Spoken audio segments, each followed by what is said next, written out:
그래서 오늘도 이제 여러 가지 얘기 나눌 건데 오늘은 아마도 상소님 얘기가 좀 많이 나오지 않을까.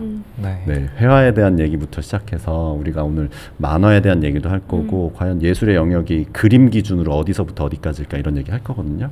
그래서 오늘 또 시작을 해보겠습니다. 네, 저는 심지호고요. 안녕하세요. 조각가 유아연이라고 합니다. 저는 윤태균입니다. 김상소입니다.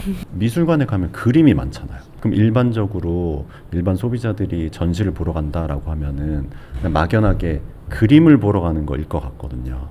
그러면 지금 전시 같은 경우는 현재 전시에서는 사진도 되게 많은 것 같고 근데 조각 전시 무슨 설치 작품 전시 이런 식으로 뭔가 설정을 해서 일반 소비자들이 좀 볼 수 있게 전시를 구성하는 편인가요? 그러면요? 이분들이 그래도 회화를 보러 가는 거일 건데 왜 보러 간다고 생각이 드세요? 독립공간일 수도 있고 작은 갤러리일 수도 있고 사실 보면은 아파트 공간보다도 더 작은 그런 공간에서 하는 대학생 때 사는 뭔가 원룸 같은 그런 데만한 데서 하는 데들도 있고 되게 많고 근데 저는 그런 데서 하는 걸 되게 많이 보는데 그거가 되게 좋거든요. 왜냐면 저는 그것이 그림이냐 뭐 아니냐는 상관이 없는데 저는 약간 사람 보러 간다는 마음으로 보러 가요. 왜냐면 이게 한계가 있잖아요, 다들.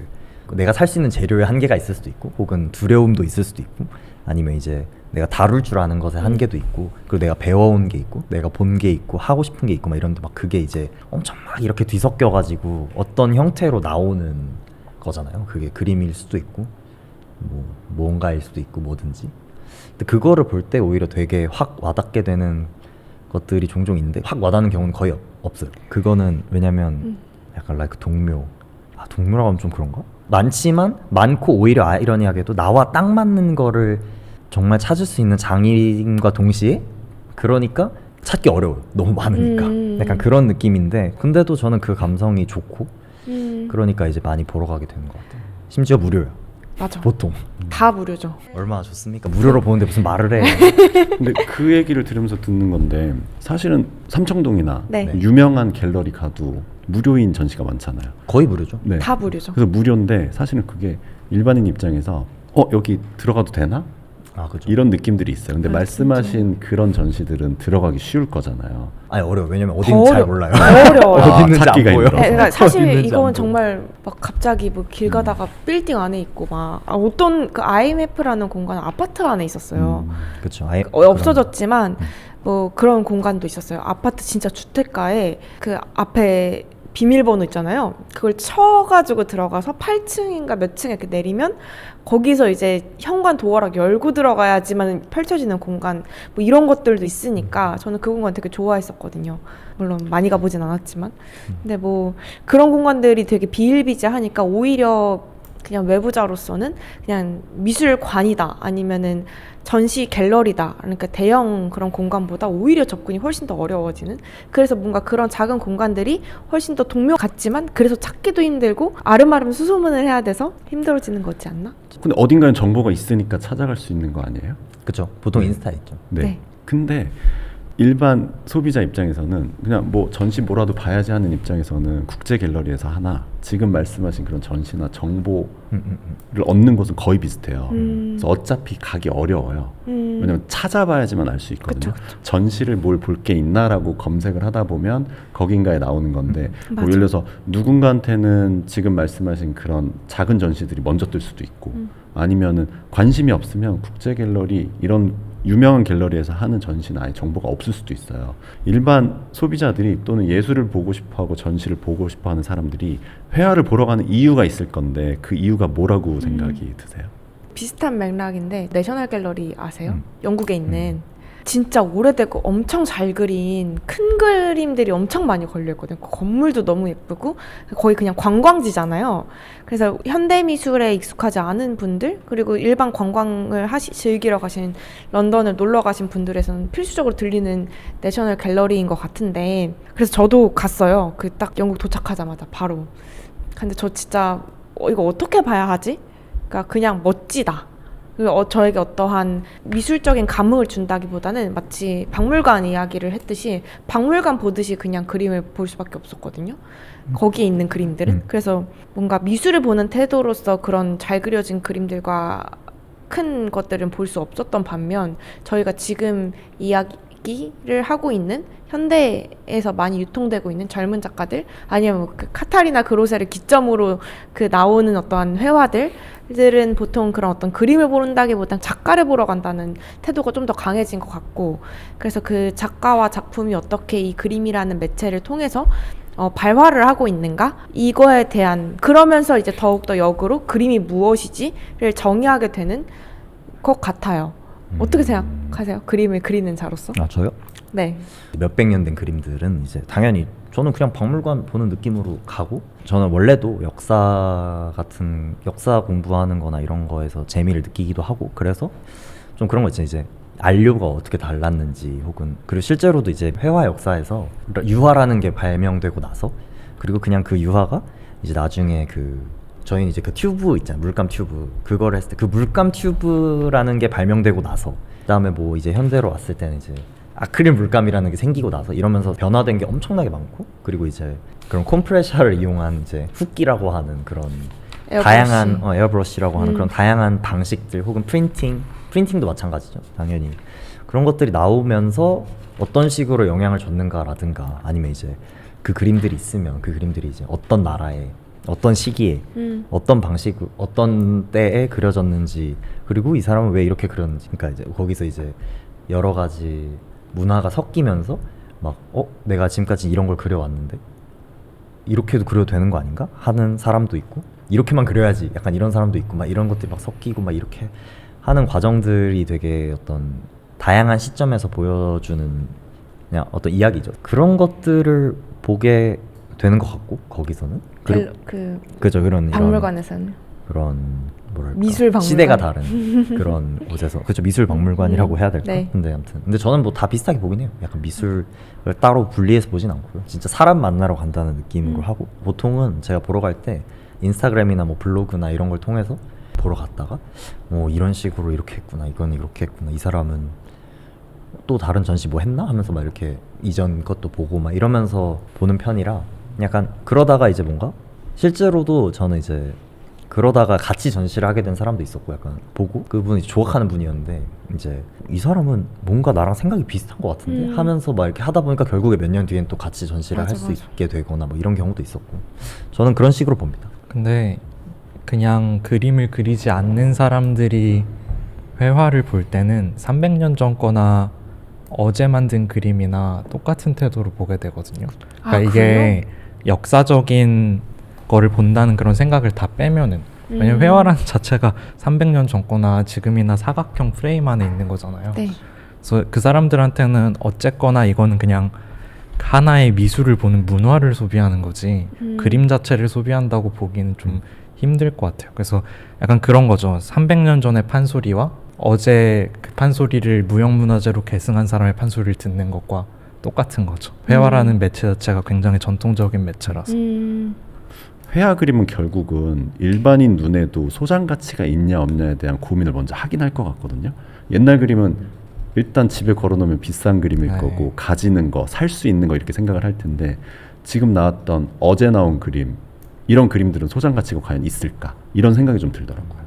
저는 근데 오히려 사실 근데 저는 그런 데 갈 때마다 그거 보면 그냥 교과서에 있는 게 내 눈앞에 있구나의 정도의 그 엄청난 감동?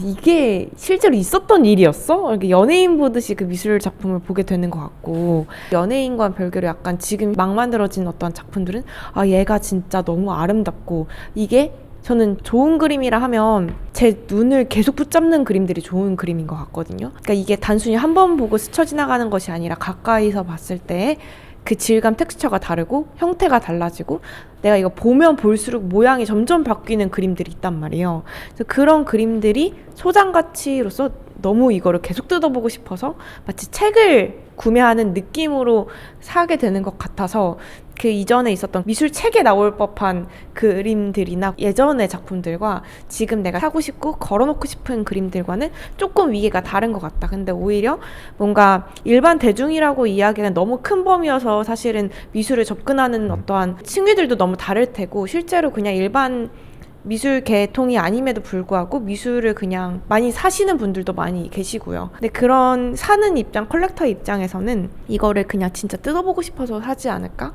내가 이거를 다 아니에요? 아쉽지만 그렇진 않은 걸로 알고 그래요? 있어요. 거의 대부분은 이제 투자 포트폴리오의 개념으로 구매를 하시는 경우가 너무 사실은 순수했군요. 그렇죠. 그러니까 저도 잘 모르죠. 저도 네. 이제 저도 만드는 사람이지 이제 컬렉터는 아니고. 음. 근데 뭐 제가 이제 들었던 바로는 그렇다고 들었는데, 근데 뭐 저는 약간 당연히 내가 돈을 쓰는 거니까 뭐 그런 거라고도 생각을 하고. 네, 미술에 관한 훈련을 충분히 받지 않은 미술계 사람들만큼 받지 않은 일반적인 관람객 입장에서는 그 역사적인 그림에 그 부여되는 가격들 그런 거는 어느 정도 그 사람들은 납득을 할 수 있을 것 같아요. 왜냐면은 유물이니까. 근데 이제 동시대 작가들이 만든 살아있는 작가들이 만든 그림들 그린 지 얼마 안 된 것들 그런 게 막 3천만 원이라 이런 거 하면은 납득을 하지 못하는 거죠, 그 사람들. 근데 이 사람들이 그러면 이 회화를 보고 와 이게 나한테 이런 심미적인 감동을 주는구나, 이거는 3천만 원을 쓸 가치가 있다, 이렇게 느낀 사람은 저는 거의 없을 거라고 생각하거든요. 오히려 이거 나도 하겠는데 왜 3천만 원이지? 이런 생각을 하지.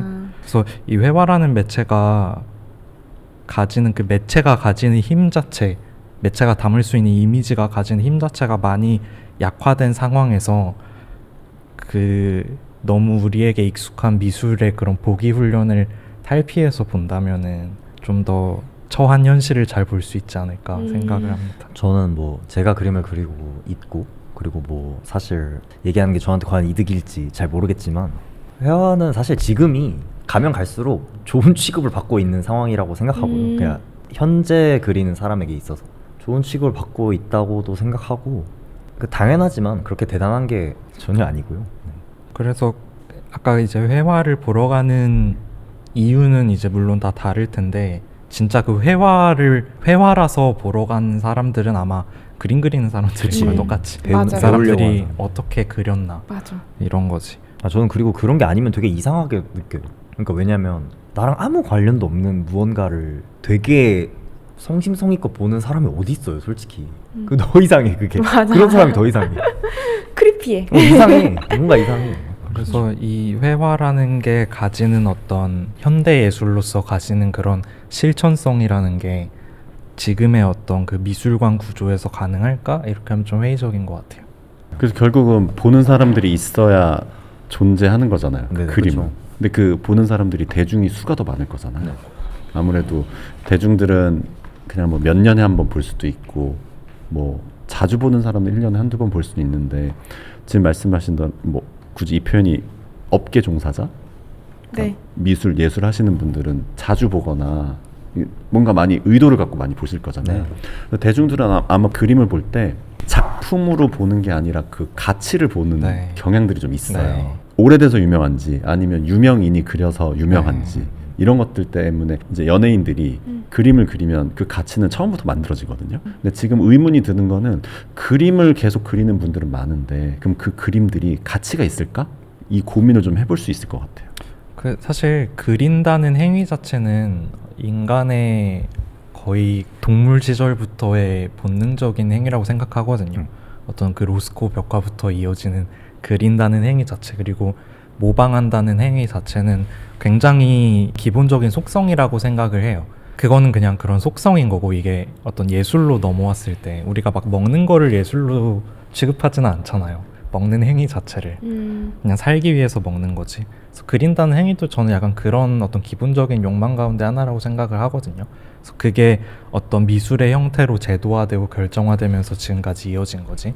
근데 이게 지금의 상황에서 어떤 유효한 미술로 작동을 할 수 있을까 생각을 하면은 그 가치가 있다고 확신할 수 있는 사람은 많이 없을 것 같아요. 그 그림이 어떤 소비되고 유통되는 방식 자체가 그린다는 행위는 기본적인 거지만은 그 캔버스 안에 들어가는 그 이미지가 상품으로 소비되고 유통되고 하는 방식들. 그래서 작가들은 나름 어떤 텍스트를 집어넣고 맥락들을 집어넣고 어떤 동시대 회화를 반영하고 싶어 하지만은 그거들은 이제 자기 그리는 사람들 입장이고, 유통되는 어떤 경로를 보면은 사실 그냥 잘 만들어진 브랜딩된 상품이고, 그쵸, 그 그쵸. 상품은 어떤 고급 취미를 즐기는 사람들한테만 소비가 되는 거죠. 그게 작품이 가지고 있는 그런 작가가 담고자 하는 미학적인 함의가 과연 현실에도 영향을 미칠 수 있을까 하면은 없는 거죠. 맞아요. 그래서 저도 계속 그런 거를 깨고 싶어 하는 작업들을 많이 하려고 노력을 하는 것 같아요. 사실 제 작업도 자본주의적인 어떠한 담론들과 이미지 유통에 관련된 것을 이제 주제로 담다 보니까 어떻게 그 현실에서 그림이나 아니면 작품이 되는 어떠한 그런 고지식한 아니면 되게 보수적인 어떠한 프레임과 형식 자체를 작품이 내재적으로 내파를 일으키면서 깨트릴 수 있을까라는 것을 저도 주체적으로 조금 더 고민을 많이 해가고 있지만 사실은 그게 한 명의 어떠한 작가로서 이루어질 수 있는 부분들도 전혀 아닌 것 같고 이게 그냥 제가 이 형식과 판매되는 양태와 이게 누구한테만 선택적으로 소비되는 것에 대한 것을 깨버리겠다. 작품이 해체되는 방식으로 접근을 하겠다라고 매김을 한다 할지언정 이게 과연 직관적으로 그렇게까지 이 연결이 되는가는 사실은 이건 자본의 선택을 받는 것이니까요. 근데 그거 마치 뱅크시 같은 것 같아요. 그 뱅크시가 옥션에 당선되자마자 그림을 부시려고 파쇄기에 그림을 했는데 중간에 잘려서 13억짜리가 10배? 300억인가? 로 이렇게 부풀려졌잖아요. 그렇게 부풀려진 어떠한 그런 양태를 보자면 이게 그 아무리 개인 작가 한 명이 이거를 역전하겠다고 부신다고 했는데 그 행동 자체가 예술적인 어떤 다시 그 후첨으로 덧입혀져서 오히려 그게 더욱 자본이 붙게 되는 어떠한 태도로 전환되지 않을까? 그러면은 이게 오히려 그러면 조금 더 생각이 드는 거죠. 예술적인 행위 아니면 되게 실험적인 행위 자체가 오히려 더욱더 예술적인 가치로 인정을 받게 돼서 자본이 많이 달라붙게 되는 형태로서 이뤄지게 되는 것인지 그럼에도 불구하고 또 이해 못하는 어떤 되게 뭔가 잭슨 폴록 같이 저 나도 하겠다 이러한 그림들도 있는데 그게 그냥 역사적인 맥락에서 또 많이 좋다고 하니까 또 좋은 건가 싶기도 하고 오히려 사실 잭슨 폴록도 그 전자에 해당하는 작품이기도 하고요. 근데 이게 예술을 대할 때 기본적으로 어떤 감상과 이해라는 거를 전제로 놓는 거는 이미 끝난 것 같거든요. 그건 너무 전통적이에요. 그렇죠. 그리고 손쉽게 개체화될 수 있는 어떤 작업들, 이제 특히 조각과 회화들, 영화나 어떤 무빙 이미지처럼 디지털 파일로 변환돼가지고 쉽게 배포될 수 없는 것들. 네. 얘네가 사실 아직까지 살아남을 수 있었던 이유는 얘네가 판매가 될 수 있고 미술관이 얘네를 소장할 수 있어서 살아남을 수 있다고 생각하거든요. 그래서 근데 그거 자체가 사실 어떤 하나의 틀지어진 소비주의인 거죠. 어떤 미술관에서 아무리 작가가 되게 급진적이고 진짜 막 혁명적인 내용을 다룬다고 하더라도 네. 그 내용이 그냥 그 조각과 회화 안에서만 머물러 있고 그게 안전하게 미술관에서 놓여 있을 때 그쵸. 이게 과연 그 사람이 하고자 이렇게 진짜 달성하고자 했던 목적인가? 그래서 하나의 어떤 화폐 단위인 거죠. 그 내용 자체는. 맞아요. 예를 들어서 요즘에 한 5년, 10년 전부터 그 철학계에서도 그렇고 미술계에서도 그렇고 사변적 실제론이라는 그 이론이 엄청나게 유행을 많이 했어요. 신유물론이랑. 근데 사변적 실제론이 말하고자 하는 내용들은 되게 엄청나게 급진적이고 다 해체하려는 내용들이거든요. 근데 네. 미술하는 사람들은 그거를 자기 작품 안에 반영을 엄청 많이 해요. 맞아요, 책도 맞아요. 열심히 읽고 네. 그런 내용들을 자기 작품 안에 막 담는데 그 작품이 이제 깔끔하게 딱 완성이 돼서 미술관에 그대로 놓이는 거죠. 그 안전하게 차단된 미술관 안에. 그러면 사실 그거는 그 철학이 진짜 말하고자 한 어떤 실천성은 싹둑 잘린 채 그냥 내용만 보기 좋게 포장이 돼서 미술관에 놓이게 되는 거죠. 전 이 부분에서 되게 또 생각이 많이 드는 게 스타일이라는 거랑 같이 이어갈 수 있을 것 같거든요. 저는 그런 이야기를 들은 적도 있어요. 뭔가 어떤 큐레이터한테 저 작업을 할 때 왔다리 갔다리 텔레비전 그만해라. 또 퍼포먼스도 하고 조각도 하고 갑자기 사진도 다루고 광고적인 이미지도 다루고 뭐 이것저것 다 하는데 너 작업에 어떠한 문어발식인 것 같다. 한 매체에 대한 깊이성이 떨어진다. 스타일이 없다. 그 매체했을 때 사로잡힘이 없다라는 피드백을 받은 적이 있거든요. 근데 그거에 대한 피드백이 어떠한 태도로서 저에게 왔는지도 저는 분명히 이해할 수 있어요. 왜냐면 어쨌든 큐레이터님이시고 그 기획자님이 저에게 있는 어떤 애정어린 시선이겠죠. 왜냐면 여러 가지 매체를 다루면은 말씀 주셨듯이 기관에 잡히거나 어떠한 하나의 토큰화, 화폐화 시키기가 되게 어려워지는 그쵸. 것 같아요. 왜냐면 스타일이 한눈에 잡히지 않으니까. 근데 저는 이게 되게 현대적인 태도라고 생각을 하거든요. 왜냐하면 어떠한 것을 지시할 때에 저희는 이제 어떠한 스타일 하나를 고수하는 시대를 살고 있지 않는 것 같아요. 사실은 그런 식으로 어떤 컨텐츠나 이미지를 소비하고 있지도 않고요. 저희 그 사변적 실제론이 왜 유행을 하게 되고 지금 막 화두가 되었냐라고 이야기를 하다 보면 우리가 그런 사회에 살고 있어서 그런 것 같거든요. 유튜브 봤다가 갑자기 구글 했다가 인스타그램 켰다가 거기서도 많은 채널들을 한꺼번에 동시다발적으로 보게 되고 릴스를 봤다가 사진을 봤다가 제가 사진을 찍기도 하게 되는 그 모든 어떠한 경위들이 펼쳐지면서도 그 어떠한 경위들이 가리키는 방향이 총집합적으로 저를 구성하고 있는 태도가 될 텐데 그런 어떠한 환경에서 나고 자라고 그걸 모국어로서 쓰고 있는 사람으로서 하나의 스타일, 하나의 뭐 고수된 어떠한 컨텐츠만을 밀어붙이는 것이 저는 지금 이 시대의 젊은 어떠한 감각으로서 그게 적합한 방식은 아닌 것 같다. 미술 작가라고 하면은 그게 좀 다시 부활했어요. 그러니까 그 전통적이고 되게 낭만적이고 신화적인 작가라는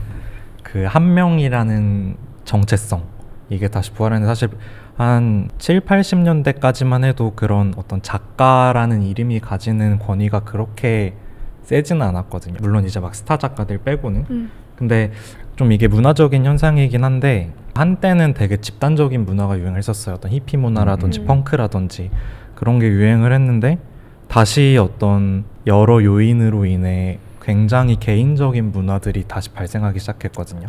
그러니까 음악 같은 것도 옛날에는 다 같이 모여서 들었다면 이제 개인의 맞춤 알고리즘을 통해서 음악을 듣고 그래서 그런 어떤 다시 그 개인으로 모이는 그런 응집성들이 작가한테도 저는 해당한다고 생각을 해요.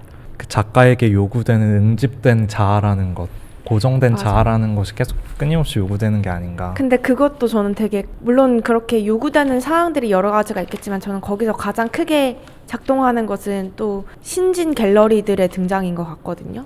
요즘에 뭐 실린더도 그렇고요, 피투원도 그렇고 그 젊은 작가들. 젊음의 범위가 굉장히 크네요. 그러니까 신진 갤러리의 범위가 굉장히 크네요. 그런가요?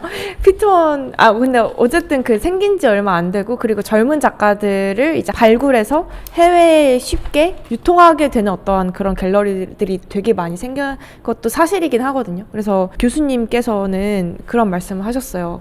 제가 이런 고민들이 있다, 작가적인 고민들이 있다라고 이렇게 토로를 하니까 본인 시대에서는 사실 작가가 하고 싶은 거를 해도 됐었다. 이것저것 해도 그게 조금 시간을 벌 수 있었고 그냥 작가의 어떤 특이한 행보의 일환이다라고 약간 생각이 되었었는데 요즘 시대에서는 너무 젊은 어린 나이에 어떠한 미감적인 독특함을 확 호소하게 보여주는 게 생기면 너무나도 쉽게 해외 유명 바젤이라든지 프리즈라든지 엄청 어린 나이에 20대 중후반쯤 나이에도 들어갈 수 있는 그 문화의 장이 열렸고 그러니까 그렇게 들어가기 위해서는 또 젊은 갤러리들의 니즈에 맞춰서 또 같은 어떠한 양의 범위의 어떠한 컨셉추얼함을 많이 가져가야 된다라는 거죠. 그래서 그 시대에 그 교수님은 안 살아보셔서 거기에 대한 감도를 어떻게 이 젊은 작가들이 느끼고 있는지 그거를 체감하고 있는지도 사실은 상상이 잘 되지 않는다. 라는 말씀을 하신 적이 있거든요. 그게 이제 말씀 주신 어떠한 개인으로서의 응집성을 요구받는 상황들인 것 같아요. 저 어떤 미감과 취향을 가장한 소비주의라는 그쵸, 말이 맞는 것 맞아요. 같아요. 네. 한국에서 되게 다양한 다이나믹한 무언가가 있는 것 같은 느낌은 들어요. 현대미술이라고 하면은 무언가 지금 거래가 이루어지는 거잖아요. 작품에 대한. 그럼 그게 가치는 누가 매기는 거며 그 결국은 대중들이 매기는 건지 아니면 공급자가 하는 건지 이런 고민들이 좀 들 것 같거든요. 뭐 거래가 잘 이루어지죠, 당연히 잘 이루어지지만 근데 제가 말한 그 말씀해주신 어떤 일반 대중 혹은 소비자라기보다는 그 명칭이 있잖아요. 그 회사끼리 비즈니스하는 그런 회사를 뭐라고 하죠? B2B라고 생각하시면 돼요. 특히 미술 시장은 그 풀이 크지 않고 실행하고 계신 분들은 이제 잘 안 보여요. 뱅크시 예시로 들자면. 뱅크시가 그게 파쇄되는 게 되게 막 일반 대중분들에게 엄청나게 뭔가 어떻게 한 명의 작가가 저렇게 파격적인 짓을? 그 말이 됩니까 솔직히 그 30억짜리를 파손시킨 사람을 어떻게 못 잡아요. 말이 안 되죠 솔직히.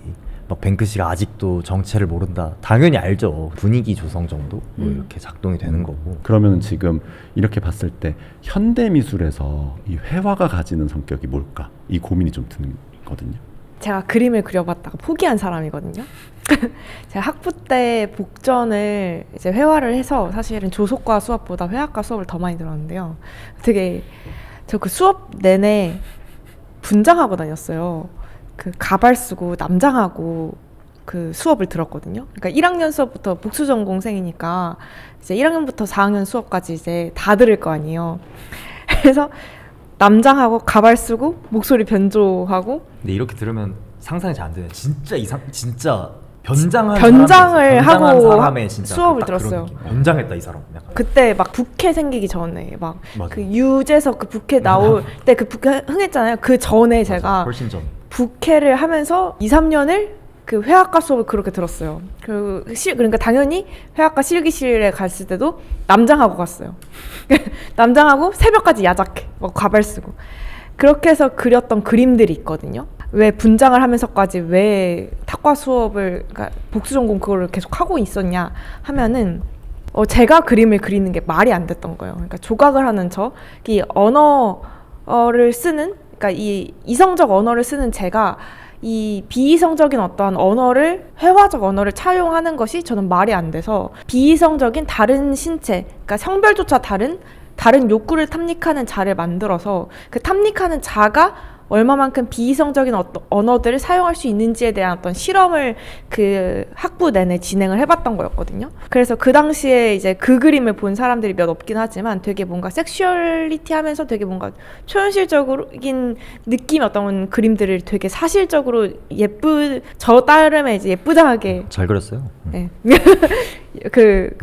오래 그렸었어요. 그랬는데 그거를 이제 얘기를 하면서 점점 등장했던 게 이 그림은 사실 그림이 아니었던 거예요.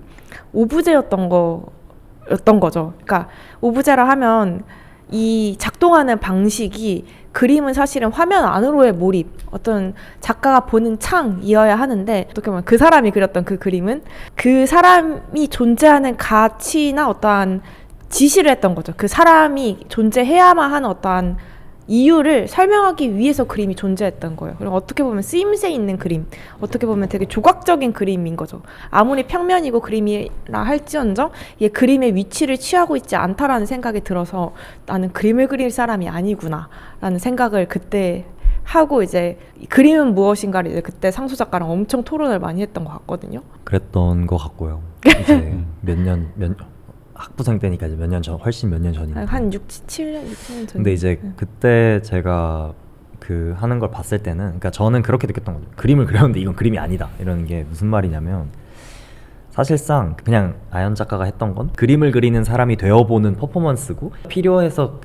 그려진 그림에 가까운 형태였기 때문에 이거는 사실상 그 아연 작가의 생각에는 이건 그림이 아니다. 약간 이런 식으로 이렇게 됐던 근데 이제 일인데, 뭔가 그래서 약간 작동 방식을 보면 제가 그렇다고 해서 퍼포먼스를 하기 위해서 그림을 그린 게 아니라 그림을 그리고 싶어가지고 퍼포먼스를 넣은 거잖아요. 그쵸. 그 아까 얘기한 원초적인 그리고 싶은 욕망. 그건 그림이잖아요. 회화 맞잖아요. 근데 이제 아까 말했던 그런 그 개인성에 부합하지 않는 거죠. 그 맞아요. 자기가 한 그림이 아닌 거죠. 그때 막 그런 얘기 했었어요. 그 가씨, 그 기억나. 그 가씨라는 이름으로 했었는데 이 가씨가 회화 작가들만큼 뭔가 좋은 그림을 그렸으면 좋겠다는 거예요, 자기가. 그래서 제가 어이없어가지고, 아니 그럼 뭐 회화 작가들은 놀고 있냐고. 그 진짜 12시간씩 반으로 딱딱 잘라서 유아연으로 살고 가씨로 살고 이러면 모르겠는데, 그럼 뭐 페인팅만 하는 사람들은 뭐 노는 것도 아니고 그게 그렇긴 어렵지 하고 이렇게 막 했던 기억이 나는데. 근데 그 약간 자기 게 아니라는 게 사실 그 개인의 어떤, 특히 작가의 주체성과 자아라는 게 어떤 그 작가의 진정성 이런 게 아니라, 진정성이란 건 없는 거고요. 제도랑 경제랑 문화산업에 의해서 윤곽지어진 게 사실 작가적 자아거든요.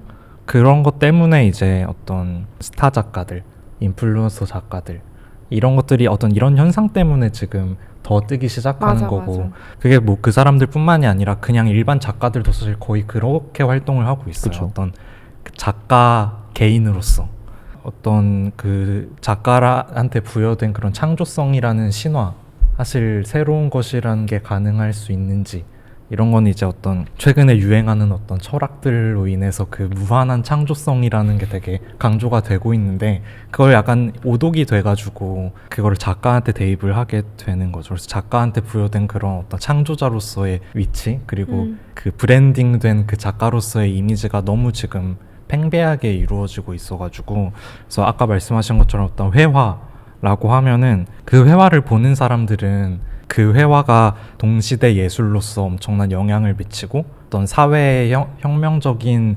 무언가를 작용을 계속해서 하는 게 아니라 예를 들자면은 오디오 좋아하시는 아저씨들 중에서 릴데크를 모으시는 분들이 있어요. 근데 릴데크 그 막 7, 80년대 방송국에서나 쓰던 거잖아요. LP판 전에 쓰던 거거든요. 그래서 아날로그로 그 자기 테이프를 돌려요. 빙글빙글. 그래서 그거를 읽으면서 소리를 내는 건데 사실 요즘에 그냥 인터넷으로 쳐가지고 들으면 되잖아요. 근데 그거를 굳이 이렇게 모아가지고 그 릴 테이프도 생산이 안 돼가지고 동묘 가서 구해야 돼요. 그래서 자기가 좋아하는 노래 바이닐로 틀어서 직접 녹음을 하고 이제 감상을 그걸로 하는 거죠. 근데 그건 분명히 다르거든요. 디지털로 듣는 거랑. 그 감성이 있어요. 자기가 젊었을 때 느꼈던 그런 감성들.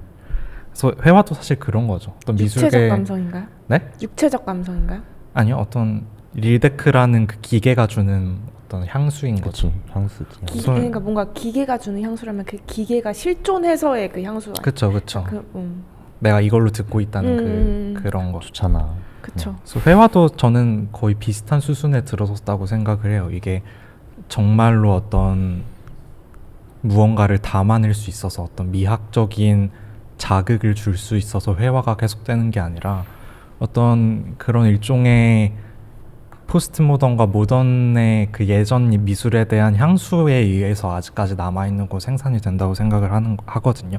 근데 물론 이런 게 이제 당연히 아까 제가 말씀드렸던 것처럼 그 향수에 적게 만드는 그런 감성들에 취하게 할 수는 있죠. 회화도 마찬가지로. 근데 그게 우리가 그 흔히들 생각하는 그 동시대 미술로서 작용을 하나면 저는 아닌 것 같아요. 저는 아니라고 생각했어요. 전 아니라고 생각합니다. 저는 아니라고 생각합니다. 당당하게 외치라고. 저는 진짜 네. 아닙니다. 왜냐면 저는 막 그래서 저는 가만히 있는데 덧붙이고 싶은 게 왜냐면 그림은 제가 내가 그리는데 왜 네가? 저는 회화를 항상 사랑하거든요. 근데 제가 말하는 거는 회화도 마찬가지고 조각도 마찬가지예요. 왜요? 작업이 가지는 잠재성은 둘째치고 그 제도와 문화 자체가 작업들을 그냥 화폐로서 소비를 하게 오고 있기 때문에 그리고 작업들이 그 담고 있는 그 담론 자체, 주제, 작가의 의도 자체도 어떤 화폐 단위가 돼버린 거죠. 근데 그러니까 제가 생각에는 여기까지는 동의를 해요. 어떤 주제와 담론으로서 이제 어떤 화폐화된 어떤 작업들이 그게 아무리 어떤 급진성을 내부적으로 담고 있을지언정 그게 그 포맷 자체를 깨부시기 힘든 어떠한 자본주의적인 시스템이 너무 견고해져 버렸다. 그거는 저는 전적으로 동의를 하고 그 견고해진 어떠한 지점에 있어서의 물질성을 가지고 있기 때문에 거기에서 어떤 향수들을 느낄 수 있다라고도 저는 생각을 하긴 하는데 저는 이게 완전한 1대1 대응은 전혀 아니라고 생각을 하거든요.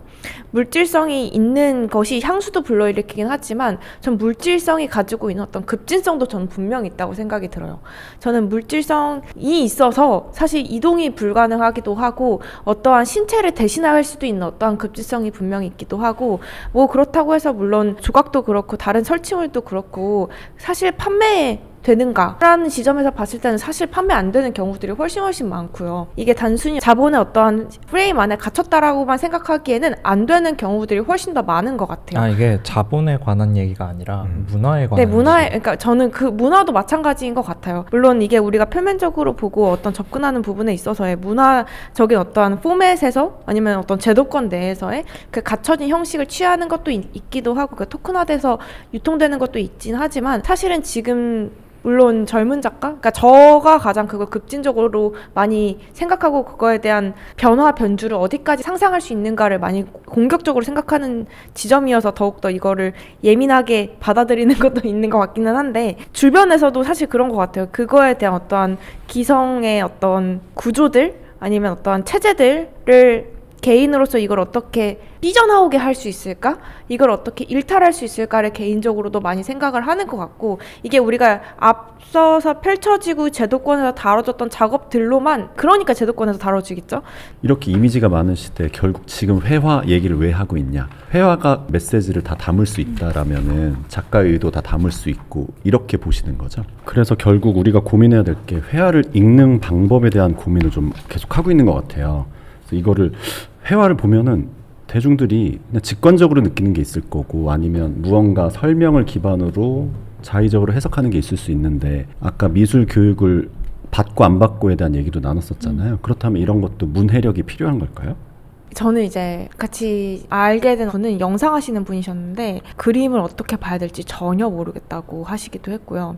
그리고 이 미술계 안에서 팽배한 그 흔히들 말하는 그 보그 병신체가 있잖아요. 아세요? 그것처럼 저는 미술 병신체도 있다고 생각을 하거든요. 미술인들이 쓰는 되게 현학적이고 되게 담론 지향적인 텍스트들이 붙는 그런 어투인 것 같아요. 근데 제가 그 미술 병신체를 진짜 많이 쓰거든요. 그냥 그쵸. 일상생활에서도 많이 쓰고. 말을 미술 병신체로 하는 그쵸. 제가 말 자체도 약간 조금 미술 이야기나 어떤 담론에 대한 이야기들을 하거나 해석을 해야 되는 지점이 있으면 저는 보통 미술 병신체로 많이 이야기를 하는 것 같아요. 이거에 대해서 익숙하지 않은 사람들이나 이 감도를 잘 모르면 견고한 성벽같이 느껴지기도 하고요. 그래서 관측에서는 이제 얼마만큼 쉽게 담론들을 설명적으로 풀어낼 수 있는 서문을 쓸 것이냐가 되게 중요한 과제로서 남겨져 있는 것 같기도 한데, 이거는 우리나라만 국한된 건 아닌 것 같고, 영국의 디자인 뮤지엄에서 일했던 이제 아는 큐레이터 분이 계신데, 그분 또 그게 아예 그냥 교육팀에서 전적으로 이 우리 미술관 디자인 뮤지엄이다 보니까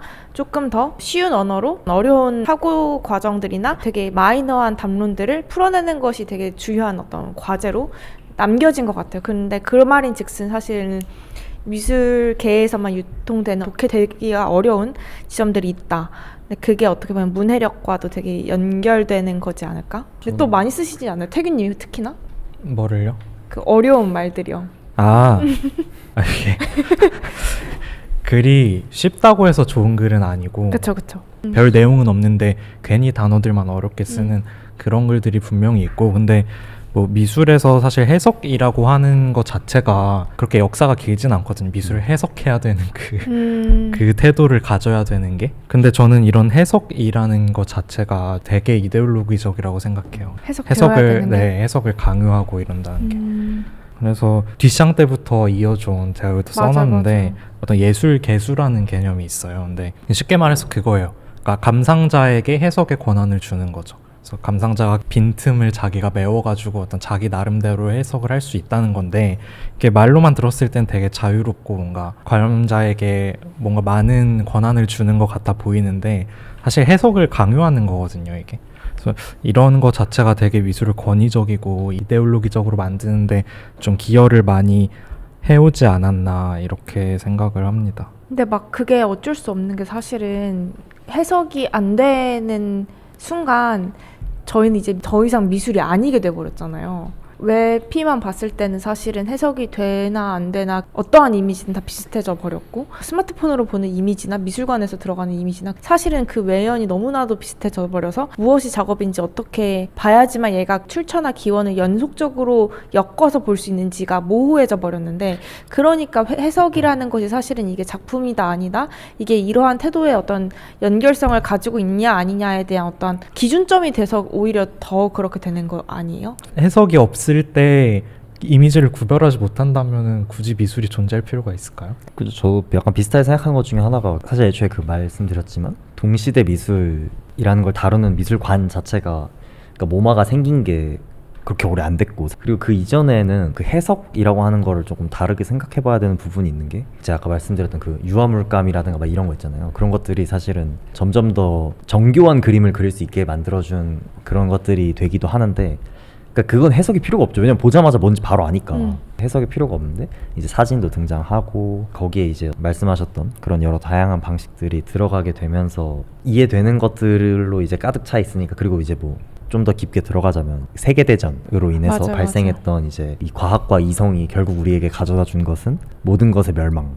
과학이 우리를 이상적인 세계로 데려다 줄 것만 같았지만 사실 결국 우리는 이렇게 완전히 멸망한 세계에 살게 되었고 우리는 그 해석되지 않는 무언가를 추구하겠다라는 뭐 그런 반향 같은 어떤 그런 것도 존재하고 이랬어서 해석 문해력이라는 게 이게 나눠질 수 있는 건지 잘 모르겠어요. 그렇죠. 그런 태도 자체가 사실 그 형식과 내용의 어떤 이분법, 굉장히 이성 중심적인 내용들, 그러니까 언어로 그쵸. 딱딱딱 정리가 돼야 된다는 굉장히 보수적이고 어떻게 보면 마초적인 그런 태도들, 이 미술 자체를 계속 고립시키고 있는 게 아닐까. 그리고 사실 그냥 쉽게만 봐도 저희가 뭔진 모르겠는데 되게 좋아로 시작하게 되는 것들도 있고 그리고 처음엔 별 관심이 없었는데 이 해석 문해력이라는 게 결국 이해잖아요. 근데 뭔가 약간 물론 봤는데 좋았어 또 있겠지만 그게 저는 이미지가 가지고 있는 어떤 권위일 수도 있겠다라는 생각이 많이 들거든요. 뭐 예를 들어서 티라바니자 같은 경우들은 봤는데 좋았어일 수는 없잖아요. 물론 갑자기 미술 이거 좀 귀엽게 생겼을 수도 있잖아.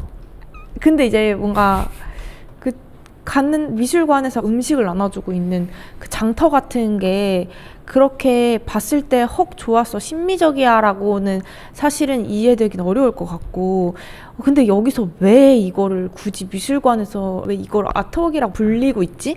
그리고 이거에 대한 행위에 대한 어떠한 급진성이 도대체 어디서 작동이 됐길래가 흥미롭다고 느껴지고 있지라는 것은 사실은 단순히 느낌으로만 인지되고 한눈에 보여서는 되지 않은 작업들일 테니까요. 뭔가 그런 것들에 대한 연속성들이 지금 현재도 이어지고 있어서 그래서 해석과 문해력이라는 게 되게 중요해진 부분이지 않을까? 저는 그 미술을 볼 때 그 오늘날의 그런 우리가 미술 작품을 감상하는 방법 자체를 좀 바꿔야 된다고 생각을 하거든요.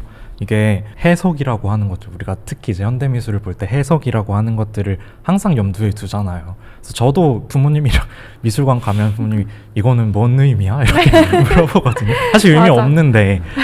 근데 그게 그런 미술을 모르는 사람들뿐만 아니라 뭐 큐레이터도 그렇고 작가들도 그렇고 그게 장착이 돼 있어요. 기본적으로 훈련이 돼 있어요. 이게 어떤 내용을 담고 있는지를 발굴해내고 끌어내야 된다는 그런 강박에 사로잡혀 있는데 저는 이런 것들이 굉장히 이것도 전통적인 산업혁명 이후의 부르주아적인 예술 감상의 태도가 아직까지 잔재가 있다고 생각을 하거든요. 근데 오늘날의 이러한 상황에서 사실 그때와 지금의 세상은 굉장히 많이 바뀌어 있고 특이점의 상태에 다다랐는데 AI에 의해서 그래서 미술 자체도 어떤 하나의 작품을 두고 이 작품이 가지고 있는 세계를 내가 이해를 하겠다 이런 거는 전혀 효과가 없는 것 같아요. 맞아요. 그거는 진짜 억지고 쓸데없는 의미 부여라고 생각을 해요. 그래서 저는 작가론이라는 거를 하나의 완결된 글로 쓸 수 없다고 생각을 하거든요. 오히려 하나의 작업을 내가 해석이란 걸 하고 싶다면은 그 작업이 어떻게 끼어 있는지, 그러니까 작업 자체를 다른 사물들하고 똑같이 보면 되는 거죠. 제가 지금 쓰고 있는 마이크와 미술 작업을 똑같은 층위에서 분석을 해야 된다고 생각을 해요. 맞아요. 그렇기 때문에 어떤 미술이 가지고 있는 그런 신화적인 지위라든지 이런 거를 다 내려놔야 되는데 아직도 뭐 회화나 조각에 이런 데는 어떤 미술관을 가면은 종이에 이렇게 설명이 써져 있잖아요. 작가의 의도, 이 작품은 무엇을 표현하고 있다. 그런 행위들 자체가 모여가지고 어떤 미술의 퇴폐적인 상황을 만들어냈다고 생각을 하기 때문에 그래서 만약에 뭔가 미디어 작품이 있다고 생각을 하면은 그 작품이 되게 첨단의 디스플레이를 썼다고 LG 디스플레이를 썼다고 하면은 저는 그 작품에서 제일 흥미로운 거는 그 디스플레이가 어떤 광물을 썼는지가 제일 흥미로울 것 같거든요. 그래서 그런 식으로 접근을 해야 현대미술이 계속 살아남을 수 있지 않을까 생각을 합니다. 그러니까 해석이란 게 미술이 좀 끈질기게 살아남으려는 그냥 썩은 동아줄에 불과한 거지 해석이 없기 때문에 이 작품을 온전히 감상할 수 없다면은 그냥 해석만 읽으면 되지 굳이 작품이 필요할까요? 그러니까 이게 미술이란 것 자체가 지속적인 피드백이 불가능한 상황에 놓였잖아요. 그러니까 미술관 밖을 나가면 끝이잖아요.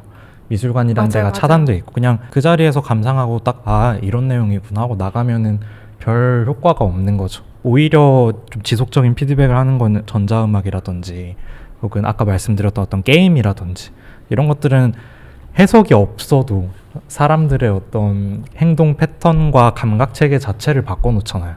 그래서 서문을 안 쓰시겠다고 이야기를 하신 거군요. 아니, 작가 소개. 서문도 안 쓰신다 그랬어요, 이제. 그러니까 서문의 형식 대신에 그러니까 서문이라는 게 너무나 관성적이게 고착화돼가지고 맞아요. 미술관 가면 종이 한 장씩 들고 이렇게 글 읽으면서 돌아다녀야 되는 게 너무 그 텍스트 내용의 전시를 가두는 것 같아가지고 아예 텍스트를 좀 뜯어서 그냥 전시장 곳곳에 두려고요. 그럼 지금 그렇다면 미술관에 가면 엄청난 설명들이 입구부터 네. 있잖아요. 맞아요. 그럼 이런 것들은 대중들이 해석을 시도하거나 아니면 의미를 받아들이려고 할 때 도움이 될까요? 아니면 그것도 권위적인 무언가일까요? 저는 기본적으로 권위적이라고 생각을 하는데 미술 자체가 권위적이어서 그런다기보다는 그렇게 현대 미술이라는 게 흘러와서 그게 고착화됐기 때문에 어쩔 수 없이 요구된다고 생각을 해요. 이제 작업을 만드는 작가들조차도 해석 없이는 자기 작품이 온전히 설 수 없게 만들어 버리니까 떼어내기 불가능하게 돼버린 거죠. 해석과 작품이. 그렇기 때문에 오히려 미술은 점점 더 고립되어 가고 있고.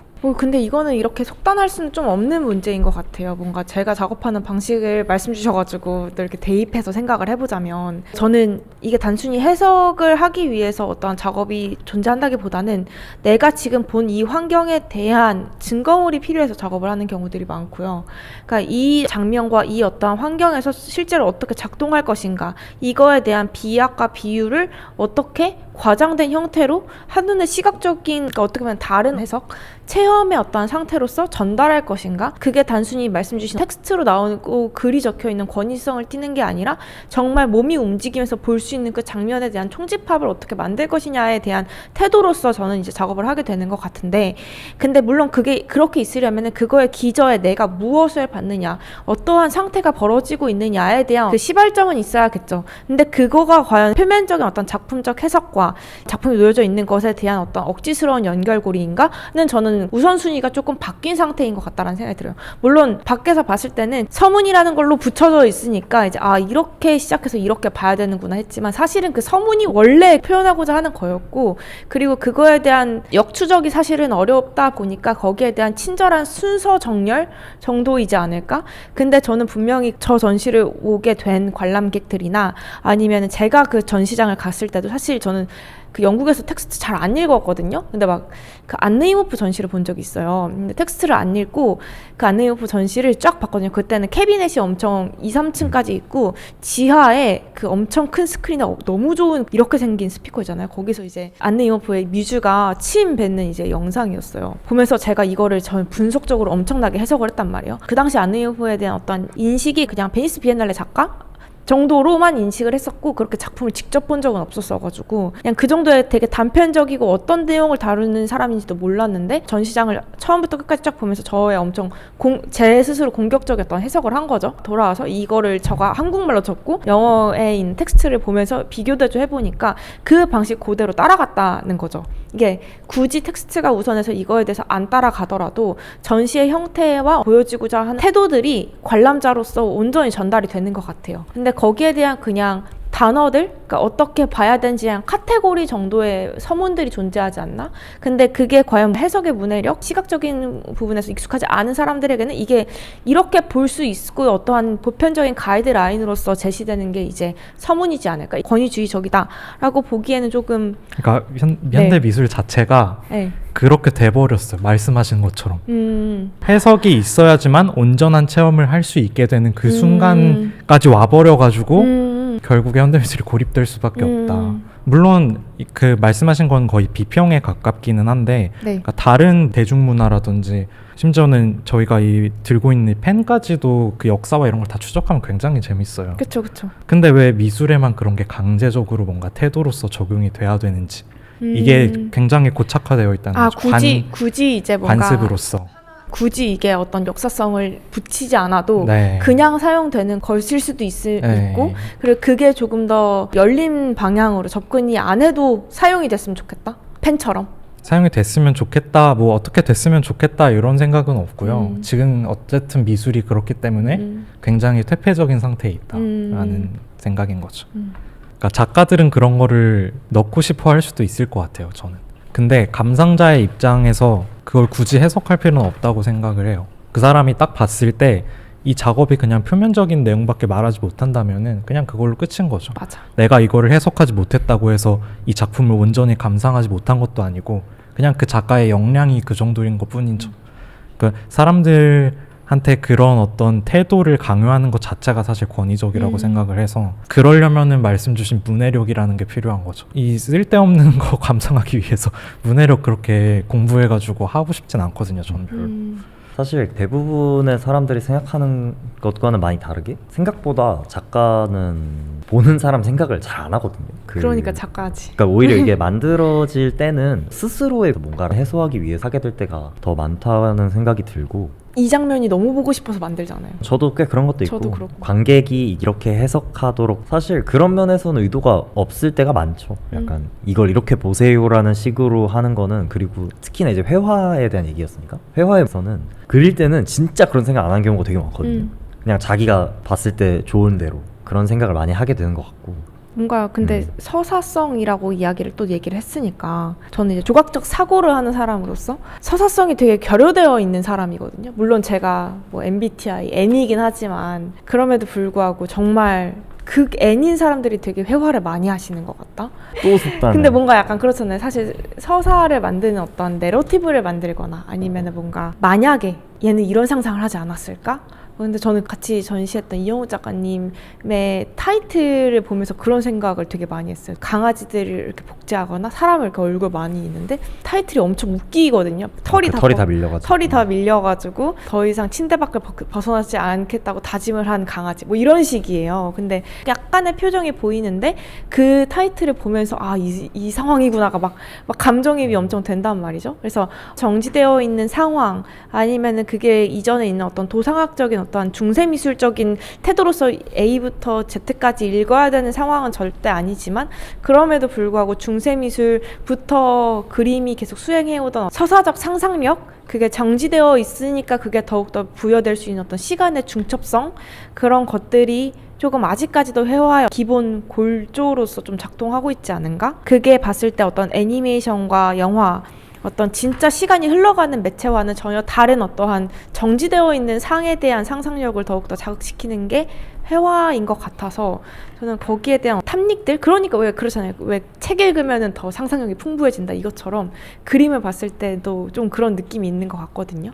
그렇죠. 뭐 상상을 그린다는 개념도 좀 있는 것 같고 근데 저는 사실 뭐 제가 하는 방식을 얘기하자면은 지속적으로 언급하지만 결국에는 회화는 그냥 말과 같은 것 그냥 내가 이런 말을 한다와 같은 거고 내가 이런 걸 봤다 이런 거랑 사실상 할 수 있는 게 거의 그게 다 그냥 그것이 전부예요. 그걸 연상시키게 만드는 것 그게 전부라고 생각을 하는데 근데 이제 또 그게 전시가 될 때는 또 다른 약간 글 같기도 하고 뭐 만화 같기도 한 뭐 그런 것들이 된다고 생각을 하는데 꼭 근데 뭐 이래야 된다 이런 건 아니고 그냥 맞아요. 그래야 되는 건 없죠. 네, 이래야 된다 이런 건 아니고 그래야 되는 건 없으니까. 그러니까 이게 약간 좀 너무 넘어가서 정확한 그 이게 질문이 원래가 어떤 것이었는지 약간 흐릿해졌어요. 내러티브인데 결국 그림은 네. 스토리를 담을 건데 네. 라는 얘기를 했는데 상소님은 아. 작가들은 본인 얘기만 한다. 그렇죠. 본인이 원하는 걸 담게 되는 게 있고 그러니까 저희가 생각하는 가장 큰 오해가 작가가 자기가 하는 걸 다 이해하고 할 거라는 믿음이 있거든요. 근데 작가도 이해하고 싶어서 만드는 경우가 훨씬 많아요. 자기가 맞아. 이거를. 그래서 좀 그런 식으로 이해해 주시면 더 좋지 않을까 싶어요. 사실은 작가도 어떤 뭔가 틈새나 균열에서 자기가 되게 이거 왜 이러는 건지 모르겠는 어떤 지점을 발견을 하는데 근데 자기 주변에 그게 뭔지 시원하게 말해주는 혹은 보여주는 것을 쉽게 찾지를 못해서 자기가 이제 좀 뭐라도 이렇게 해보는 거의 결과물을 보는 게 더 많다. 그럼 결국은 이 해석이라는 게 의도하지 않았고 작가는 자기 얘기를 했지만 이 해석하려는 사람들은 뭔가 의미 부여를 할 거예요. 예를 들어서 상소님이 회화 작품을 전시를 했는데 이런 걸 의도하지 않았거나 아니면 다른 걸 의도했는데 해석하는 권력을 가진 인플루언스를 가진 누군가가 그걸 해석해버리면 상소님이 의도한 거랑 완전 다르게 갈 수도 있는 거죠. 그럼 여기에서 권력이라는 게 기존에는 갤러리나 특정 비평가나 경력이 많으신 분들의 말이 아니라 그냥 인스타그램 팔로워 많다는 이유로 해석이 돼버려서 권력이 생길 수 있거든요. 네. 결국은 이 해석 권력을 누군가가 가지고 가는 거는 피할 수 없을 것 같다는 생각이 들어요. 그 감에 있어서는 미술계는 좀 다르게 흘러가는 것 같기도 하고요. 뭐냐면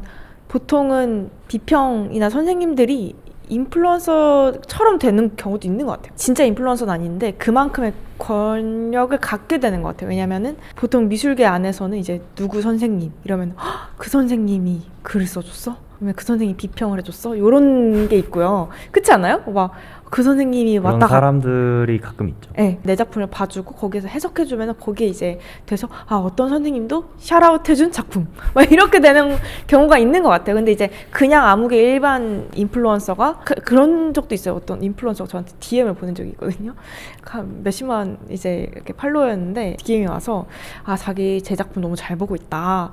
그래서 마파를 해줬으면 좋겠다 라고 한 거예요. 뭐하는 사람이지? 보니까 그냥 진짜 인플루언서예요. 그냥 멋있는 미술관 가서 사진 찍고 그리고 제 것도 몇 개 이렇게 올라오셨더라고요. 그래서 이것도 너무 권위주의적인가요? 예전에 이야기했던 제가 하고 있는 말을 유의미하게 반향을 쳐주는 상대들이 유의미한 크리틱으로서 유의미가 너무 꽉 차 있어서 그러니까. 무슨 말인지 모르겠네. 뭔가 그런 크리틱으로서 그러니까 칭찬해달라는 거잖아요. 네, 맞아요.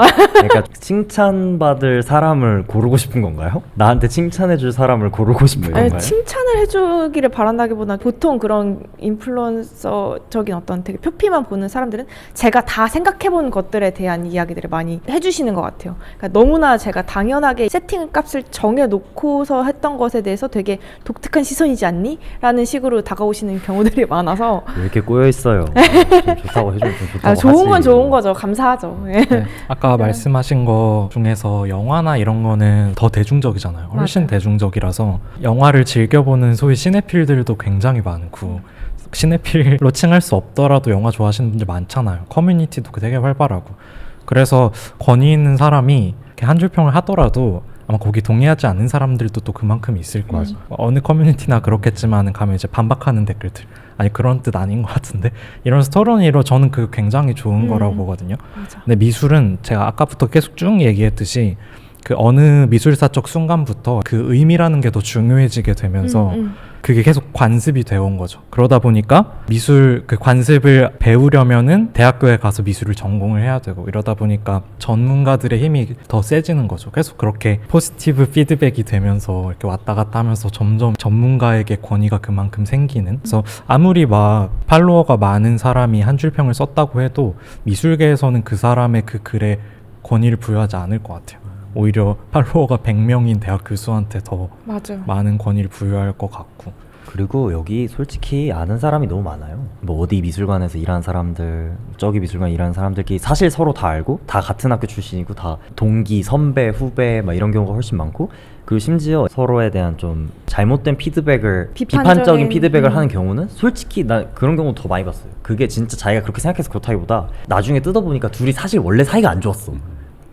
막 얘랑 사실 둘이 사귀었었는데 막 이런 경우도 맞아. 엄청 많고 진짜. 맞아. 그래서 좀 억까야 사실 생각해보면 막 이런 얘기가 계속 들리니까 좀 필요하죠. 필요하기도 네. 하고 그리고 사실 그런 것도 많아요. 아까 제가 말씀드렸잖아요. 그 작가가 작업을 어쨌든 만들 때 남 생각보다는 자기가 궁금해서 하는 경우가 많은데 근데 그게 되게 뭐 남들한테도 막 공개돼도 좋을 만한 그런 거라면 참 다행히도 좋겠지만 그렇지 않은 경우도 훨씬 많거든요. 좀 심하게 말하면 뭔가 자기의 굉장히 어떤 성적 지향에 대한 혼란이라든가 혹은 자기의 집안에서 받았던 폭력이라든가 이런 것들을 말하기 어렵잖아요. 근데 그거를 자기도 어떻게든 뭔가 해소해보고자 만들어진 것들에 대해서 막 그걸 막 해석하겠다고 막 다 뜯고 이러면 안 되죠 사실. 그리고 옆 사람이면 더 알고 그러니까 이제 좀 되게 말하기가 점점 어려워지는 그런 좀 부분도 좀 있고. 근데 그거는 좀 딴 얘기인 것 같고 네. 지금 말하는 거는 어떤 해석의 그 의미를 부여하는 어떤 권위에 관한 거라서.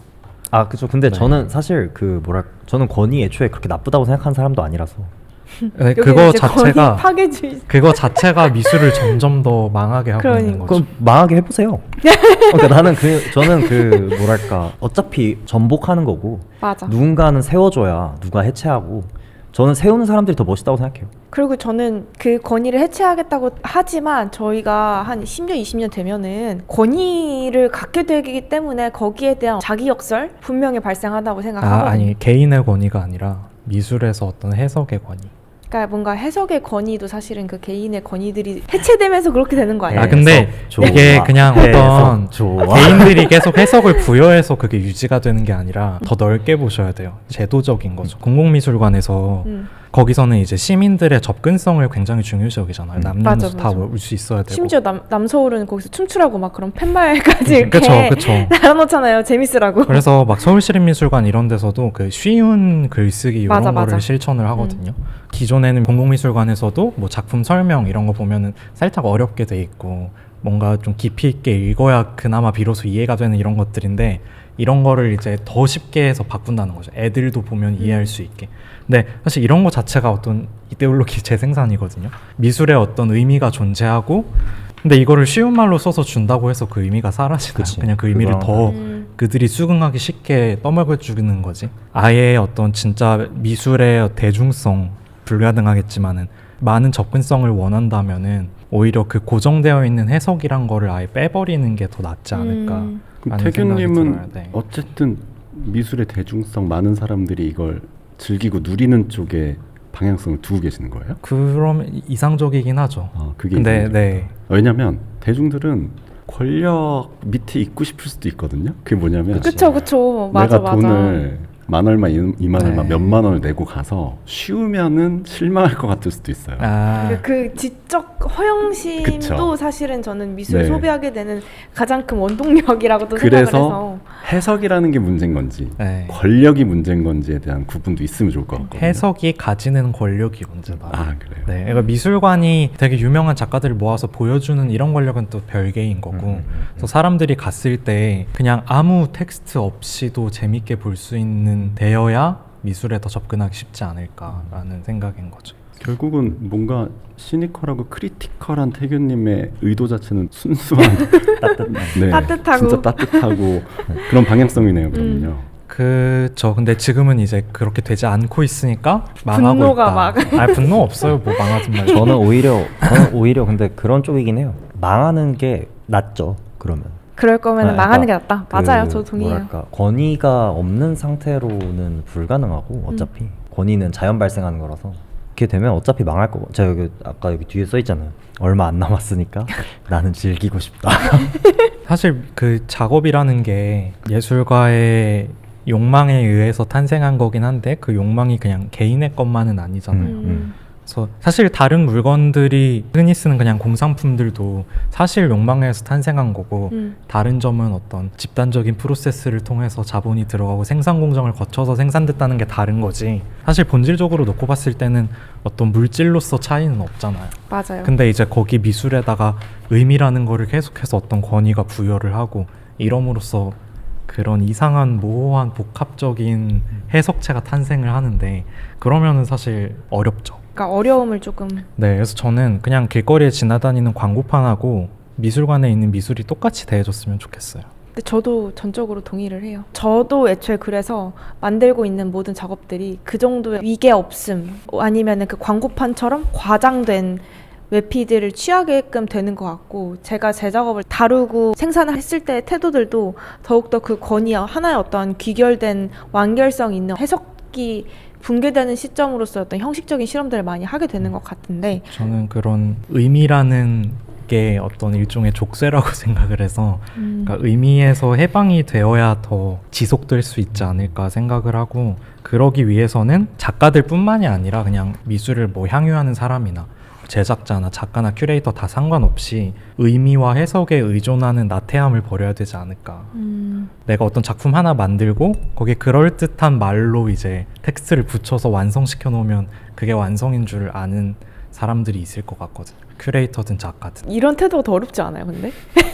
그게- 어렵다. 그러니까 지금 봤는데도 다 너무 어렵지 않아요? 이런 태도가 오히려 어렵지 않아요, 저는? 요즘 보면은 이제 이 회화 작품이라는 범주 안에서 일반인들이 이제 아까 제가 그림이라고 표현을 했잖아요.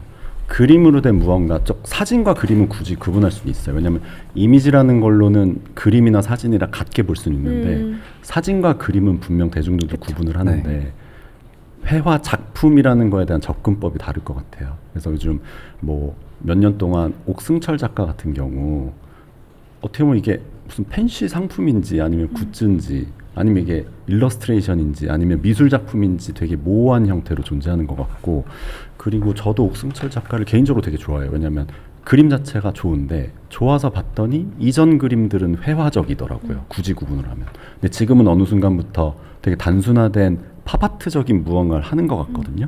그럼 이렇게 됐을 때 이 작가 스타일이 회화를 하다가 결국 본인 스타일로 나아가는 이야기를 하다가 바꾼 건지, 아니면 시장에서 요구하는 트렌드나 아니면 소위 말해서 장사가 잘 될 것 같은 분야로 전환한 건지, 이런 거에 대한 고민이 또 있을 수 있어요.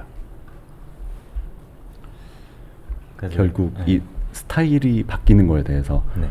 결국은 회화라는 거는 이렇게 바꿔서 해서 그 시장에서 스타일이 바뀌는 거는 작가의 의도인지, 아니면은 결국 팔리기 위한 무언가의 행동이나 태도인지, 이런 것들이 좀 궁금할 수 있을 것 같아요. 그거는 모르죠 사실. 이렇게는 모르고요. 근데 아마 둘 다일 확률도 저는 뭔가 그럴 수 있다고 생각해요. 그냥 이제 뭔가 이런 거 아닐까 이런 거 아닐까 하면서 계속 이렇게 메모하듯이 그림을 이렇게 그려보다가 이제 그래서 내가 이런 메모를 해서 이렇게 했는데 사실 반응이 좀 괜찮아. 그러면 그 메모를 좀 더 해볼 수 있는 거잖아요 사실. 그치. 그리고 이제 우리가 어떤 작가가 특히 이제 옥승철의 경우에 우리 어떤 작가가 되게 고유한 스타일이 있다라고 말하기에는 아직 그렇게 오래 하시지 않았고, 그 정도로 저희가 이제 보통 이렇게 말할 때로 쳤을 때, 그래서 이제 그리고 사실 어떤 그런 피상적인 스타일은 안 바뀌면 더 이상한 사람이죠 사실. 당연히 바뀌돼. 근데 이제 또 그렇게 내가 내적으로만 계속 만들고 외적으로 아무 뭔가 그런 접점이 없는 분이면 얼마든지 바뀔 수도 있겠으나, 근데 이제 사실 저는 그 부분에 대해서 어느 정도 이해합니다. 약간 이제 내가 작가긴 하지만 내가 이렇게 당장에 스탠스를 확 바꿔버리는 게 나한테만 피해라기 오히려 자기한테는 피해 안 오죠. 근데 내가 아니라 이제 나를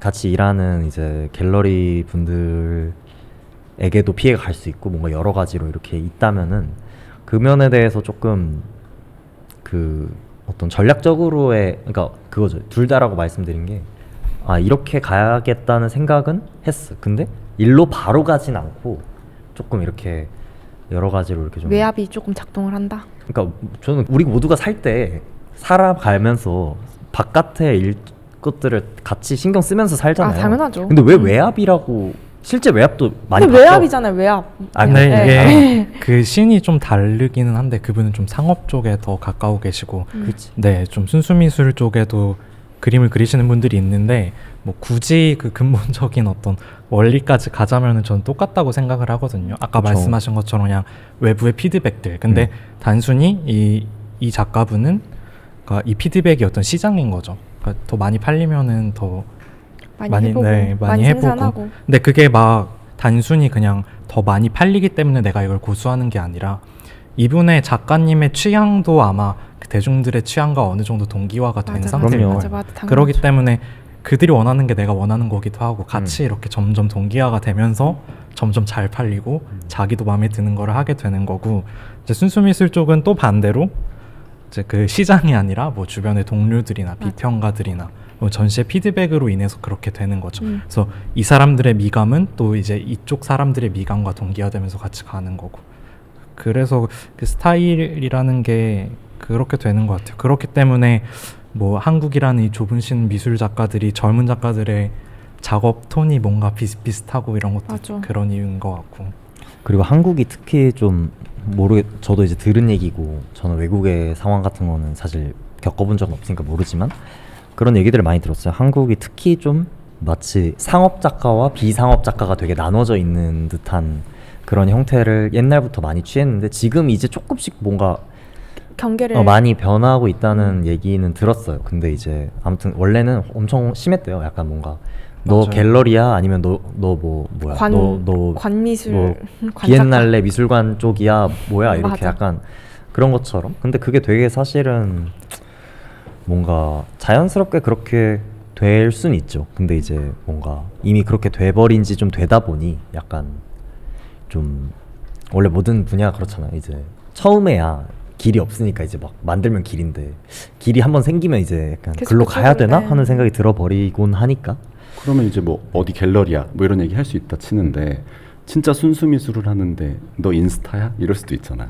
인스타그램으로 성장한 작가일 수도 있잖아요. 근데 그런 그런 사람들 얘기는 많아요. 근데 그런 얘기는 그리고 듣는 거는 아니 뭐 안 좋은 소리 안 들으면서 사는 사람이 어디 있습니까?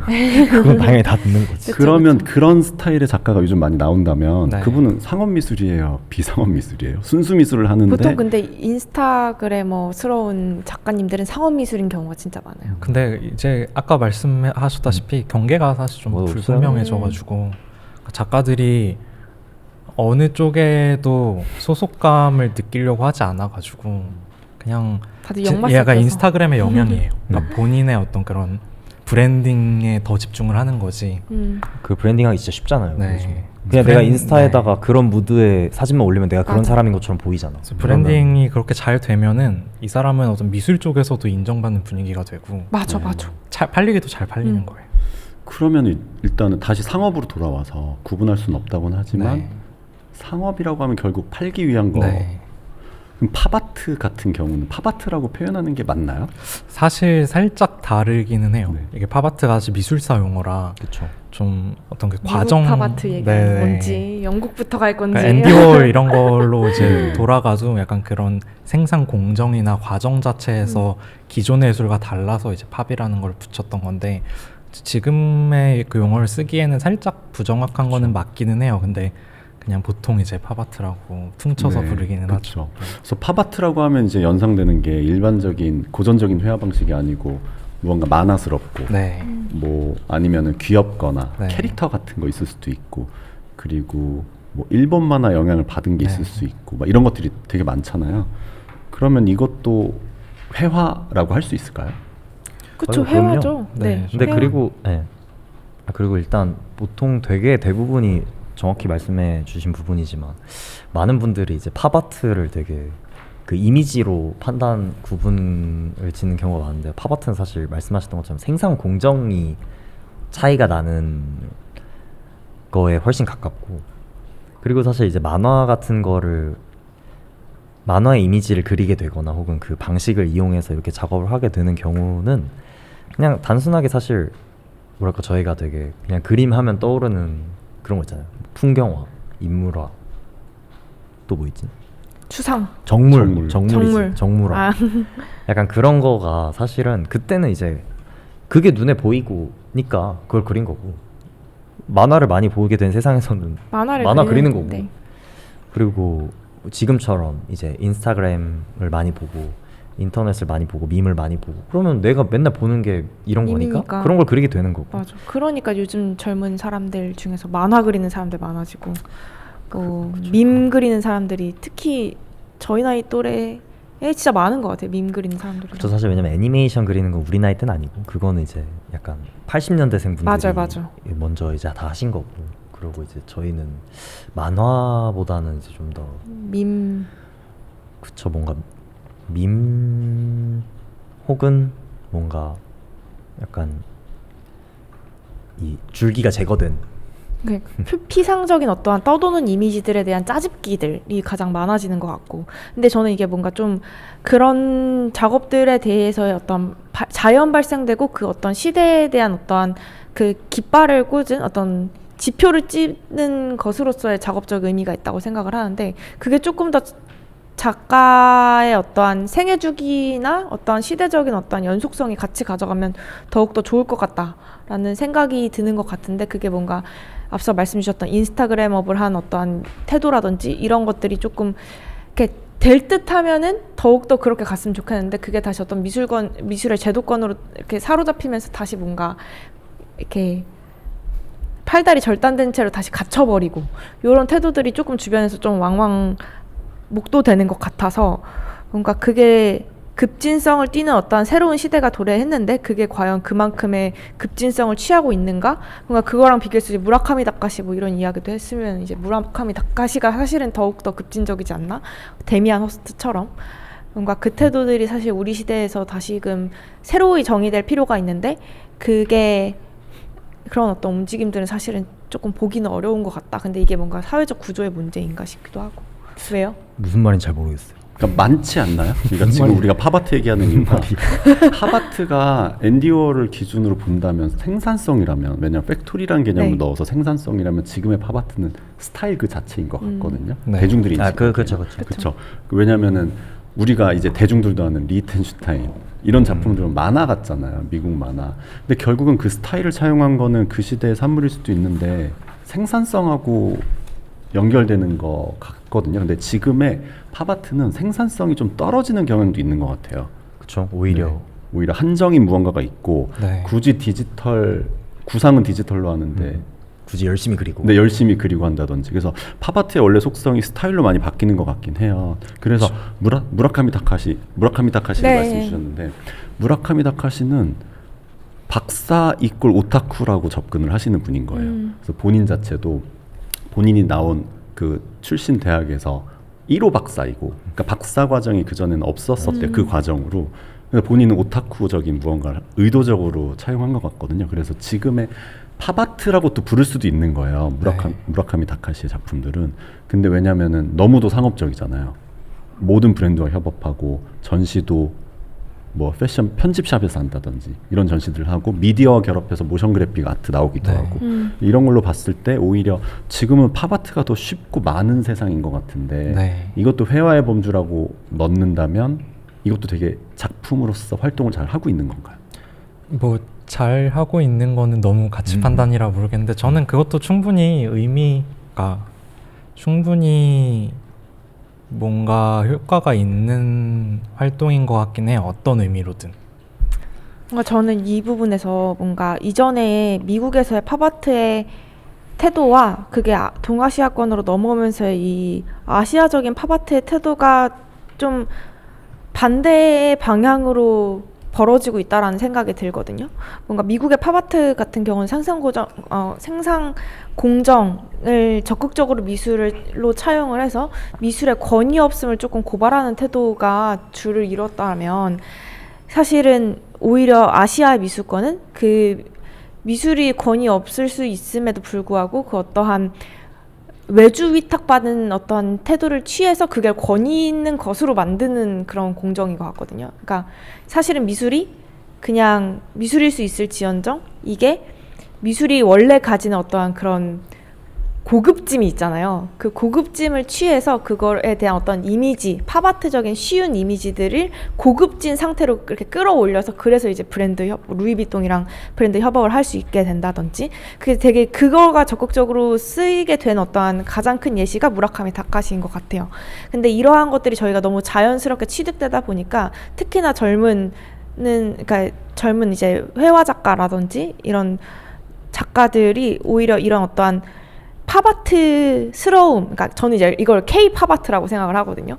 뭔가 이미지를 외주 위탁받아서 이거에 대한 미술이 가지고 있는 어떠한 그런 고유성, 원본성이라는 그런 이름을 부착을 해서 이거에 대한 값어치를 뻥튀기를 해가지고 오히려 판매해버리는, 그러니까 비싼 외주품을 만들어버리는 양태가 형식적으로 봤을 때는 생산 공정에 대한 어떠한 니즈에 대한 차이를 역으로 거슬러 올라가는 것 같아가지고 어렵네요. 이거 말로 이렇게 설명. 말을 꼬아서 하세요. 네, 근데 이게 뭔 말인지 알겠죠? 근데 그거는 네. 아시아랑 서구 문제가 아니라 시대적 문제인데 맞아요. 그 이제 60, 70년대는 포드주의가 한창 네. 팽배했던 때라 그러니까 적은 품종을 엄청나게 많이 생산한 거죠. 그 공장에서 엄청나게 찍어낸 거죠. 그래서 그때의 어떤 생산 공정은 그 엄청난 복제 이런 거고 지금의 생산은 엄청나게 많은 물품들을 조금씩 뽑잖아요.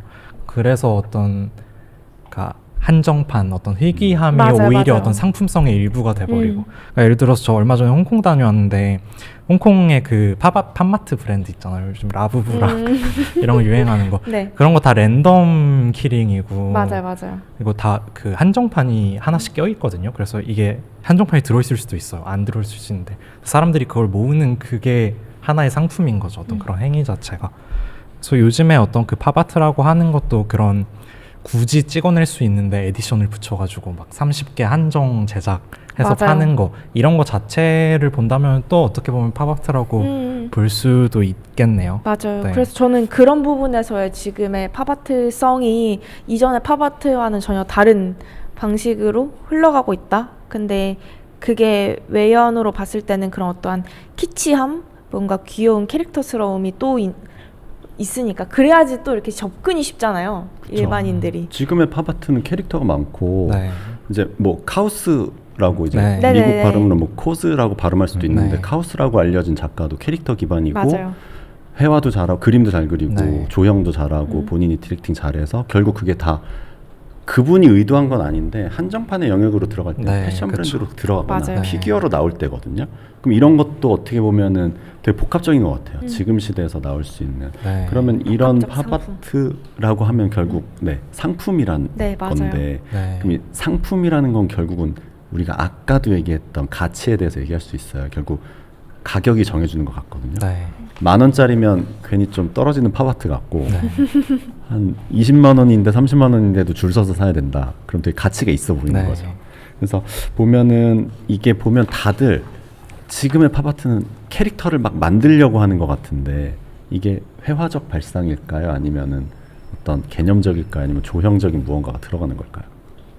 저는 그냥 순전히 이미지의 영역 같아요. 이게 뭐 매체나 제도를 떠나서 그분들은 어떻게 보면은 훨씬 더 자유로운 거죠. 이 미술이라는 그 의미의 족쇄에 묶여 있지 않으니까. 그래서 그 의미라는 거를 떠나서 본다면은 오히려 그분들의 그런 총체적인 활동 자체가 더 풍부한 거죠. 어떤 맥락이나 이런 것들이.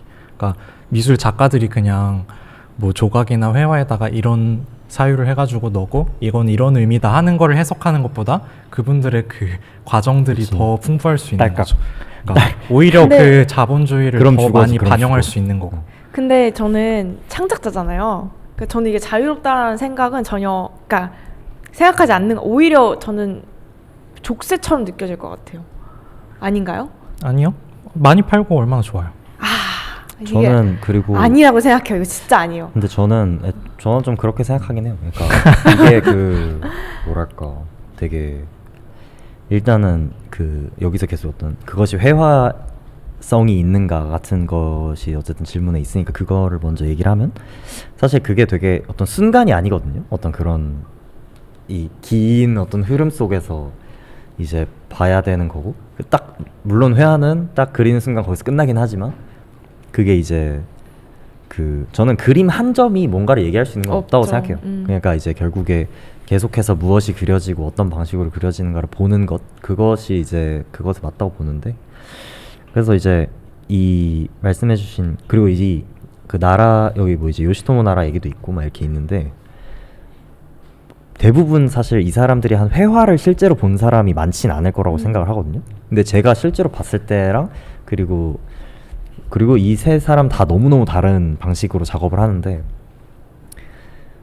조금 뭔가 많이 그 오히려 이제 무라카미 다카시처럼 이제 영리한 사람 카오스처럼 영리한 사람도 있지만 요시토모 나라처럼 이제 좀 사실 그 사람이 진짜 되게 그런 캐릭터적으로 명확하게 보이지만 그 사람이 작업을 하는 방식과 만들어지게 된 계기나 그 실제로 봤을 때의 그 도대체 이 캐릭터를 어차피 이렇게 그릴 거 자기도 알고 다 알 텐데 왜 이렇게 많이 겹쳐져 있으며 왜 그림은 또 왜 이렇게 두껍고 맞아. 뭔가 그리고 그 이런 여러 가지 방식들을 보게 됐을 때 오는 그 좀 차이가 또 그거죠. 이제 시작은 여기서 했고 이렇게 쭉 가서 결론적 그리고 이제 많은 사람들의 손을 거치게 되죠. 외부적으로 시선들이나 그리고 우린 여기서부터 다시 이렇게 보잖아요. 그러니까 여기까지는 못 들어가고 한 여기쯤까지 보는 거예요. 그러니까 이제 결국 그냥 캐릭터 하나를 만들고 싶었던 건가? 까지는 갈 수 있으나 이 전체로 보면은 어떤 그 좀 전체로 봐야 하는 그런 부분이 좀 있다고 맞아.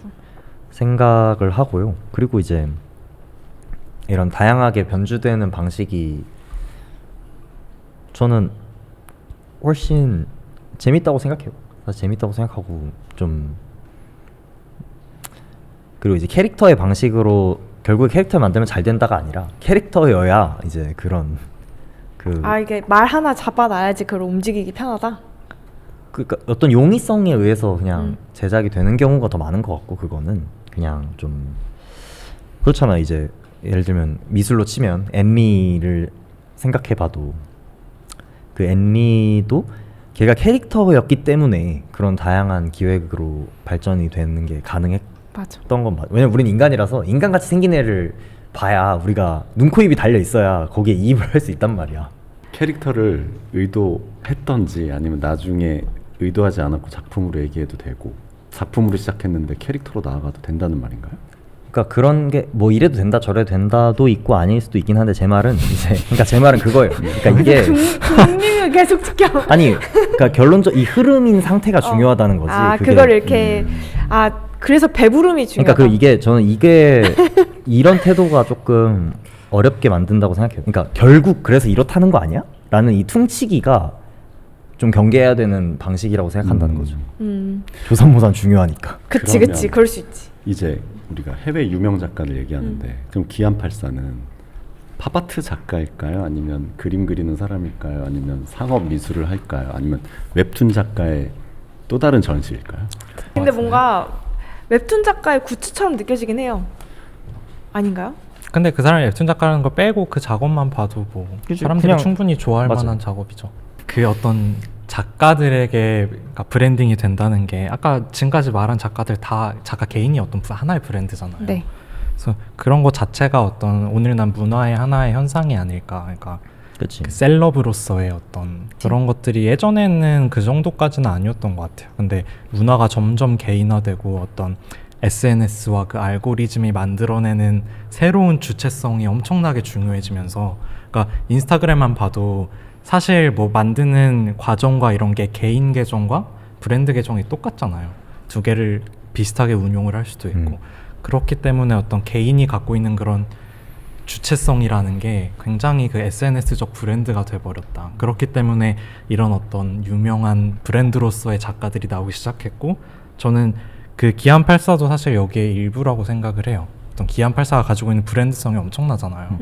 그 사람이 가지고 있는 것 중에 또 하나의 정체성이 어떤 그리는 사람이니까 이거의 부산물로서도 그림이 또 나올 수 있는 거죠. 그런데 이게 단순히 이런 어떤 연예인들 뿐만이 아니라 아까 말씀한 것처럼 어떤 그 인스타그램에서 뜬 작가들도 다 포함인 거죠. 맞아요. 같은 현상의 층위에서 일어나는 건데 그냥 기안84가 더 유명한 것 뿐이에요. 맞아요. 저도 그냥 네. 더 유명하고. 네. 그리고 약간 수요층과 그들의 어떤 취향이 그들의 어떤 그룹의 취향이 살짝씩 다르니까 스타일은 다를 수밖에 없는 건데 작동 방식 자체는 똑같다.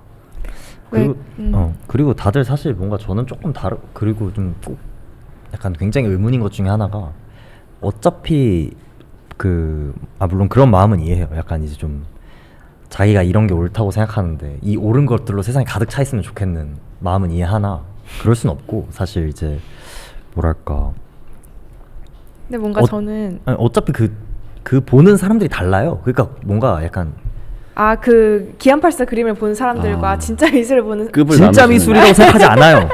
혼자 한 말은 혼자 했다고 말해. 지금 급을 나누는 거에 대한 얘기를 그러니까 하는 거죠. 근데 이게 아니, 그건 어차피 저를 본 사람들은 저를 볼 거고 뭔가 기안84 그림 본 사람들은 기안84를 볼 거고 뭐 국립현대미술관 가는 분들은 국립현대미술관 갈 거고 그냥 그 있잖아 그 세상이 생각보다 그 다채롭다? 위 맛이죠. 순수 미술 소비하는 미친놈인데. 사람들도 진짜 미술이 좋아서 소비하는 사람만큼 저는 그 힙한 감성 때문에 소비하는 사람들도 그만큼 많다고 생각을 하거든요. 아니 근데 제가 아까 저희 그 쉬는 시간에 이야기했던 백현진은 진짜고 왜 우리는 그거를 그 백현진은 우리가 진짜 미술인이라고 생각하는지 저는 진짜 그렇게 미술이라고 생각하지 않아요? 아니요. 진짜 진짜 미술인이라는 걸 생각하지 않아요. 미술인이라는 거가 아니, 뭔지 그러니까- 모르겠어요. 그러니까 아니 그러면은 왜 백현진 그런 거죠. 백현진은 올해 작가상의 후보에 올랐어요. 하지만 기안84는 오를 수 없다. 왜 오를 수 없어요? 아니 오르지 선택되지 않잖아요. 오를 수 없다라는 게 선택되지 않잖아요. 그러니까 그거에 대해서에 대한 네. 물론 뭐 오를 수 없지 뭔가 근데 기안84가 올해 작가상이 됐으면 좋겠어요? 근데 그러니까 그거에 대한 그거 어떤- 자체가 네. 그냥 어떤 취향의 차이인 거죠. 저는 이거 우편 근데 너무 다니는- 취향의 차이라고 그냥 네. 이렇게 뭐 다 될 수 있어 이렇게 이야기하기는 조금 어려운 부분이 있는 것 같아요. 왜냐면 그냥 어쨌든 뭔가 그 아까에서도 이야기를 했지만 백현진이 가지고 있는 어떤 아까 그런 얘기 했잖아요. 뭐 파워레인저의 그린을 항상 20년 30년 동안 담당했고 그리고 제가 같이 작업실 쓰는 친구한테 물어봤거든요. 저 이거를 준비를 하면서 하정우도 그림을 그리고 백현진도 그림을 그리고 둘 다 모르겠는 추상 뭐 어쨌든 모르겠는 이렇게 백현진도 그렇게 이쁘장한 그림을 그리진 않으니까 그냥 저 사람 원래 음악했다가 연기하다가 근데 그림도 그린다네. 근데 그림에서 명망이 있다는데 도대체 무슨 차이야?라고 외피적으로 봤을 때는 되게 유사해 보이잖아요. 그래서 저도 고민을 혼자서 해본 거죠. 저는 항상 백현진은 진짜 찐 작가라고 생각을 했는데 왜 겉에서 봤을 땐 사실 다 비슷해 보인다. 근데 올해의 작가 이게 단순히 올해의 작가상도 타고 뭐 일민에서도 개인전을 했고 그 개인전이 꽤나 흥행을 했고, 그러니까 우리 미술인들께서 다들 인정하는 기관에서 전시해서 이 사람이 작품성을 가치를 인정을 받는 건가라고 생각을 내가 편견을 가지고 했나라고 해서 다시 작품을 다 하나하나 뜯어봤는데 그건 또 아닌 것 같은 거예요. 뭔가 그 어떤 백현진이 아까 이야기했듯이 어떠한 표면적인 어떤 원래 있었던 이미지, 그러니까 원래 있었던 어떠한 팝아트스러움이라든지 어떤 혁신적인에 대한 어떤 계보를 그냥 그 무지성이라는 말보다는 좀 그냥 그대로 답습한다는 태도보다는 그거에 대한 개척적인 태도를 취하고 있고 그거에 대해서 항상 개척을 해나가는 어떤 인물로서의 미술스러움이 있어서 백현진은 진짜다. 그러니까 진짜 뭔가 진짜다라고 얘기를 하는 것 같다라는 생각이 드는 것 같은 거죠. 그리고 기안84는 아니다. 아니다. 가짜 예술이다. 뭔가 얘 가짜 예술이다라고 하기보다는 뭔가 미술 내부적으로서 인정을 그 정도로 못 받는 이유인 것 같아요. 뭔가 이게 작품이 좋고 취향이 별로고 이런 이야기를 떠나서 어떤 미술의 어떤 혁신성 아니면 뭐 담론적으로 얼만큼 그만큼을 고수하고 있었는지 저는 그 동의할 수 백현진 없어요? 작가가 그만큼의 혁신성 나도 그 마음에서는 그러니까 잘 모르겠는데요. 일단 저는 태클 걸고 싶은 거는 1번이 저도 동일한 의견이고 백현진 작가가 여기서 그거에 이 반대격으로 나올 정도로 오히려 그분은 그냥 재밌잖아. 그러니까. 멋있잖아. 잘 그리고 보시잖아. 그러니까 좋은 거지. 그런 식으로 브랜딩이 돼서 국현에 들어간 거죠. 맞아요, 그치? 맞아요. 그러니까 네. 근데 저도 궁금한 거죠. 왜 그러니까 그러고 일단 왜 그 두 번째는 그리고 그 말을 한 분 있잖아요. 그 자기가 겉으로 봤을 때는 백현진과 하정우가 다를 게 없다. 그 한 명이죠. 그 말 한 사람 한 명. 그렇겠죠. 그거 한 명 가지고 지금 이러고 있는 게 나는 너무 좀 이상하다. 그러면 다를 게 있다라고 생각하는 거예요? 아니 그게 아니라 저는 다를 게 있죠. 그러니까 아까 예. 이미 어떤 그 위계를 나누고 지금 말씀을 하고 계셔가지고 그런 거지.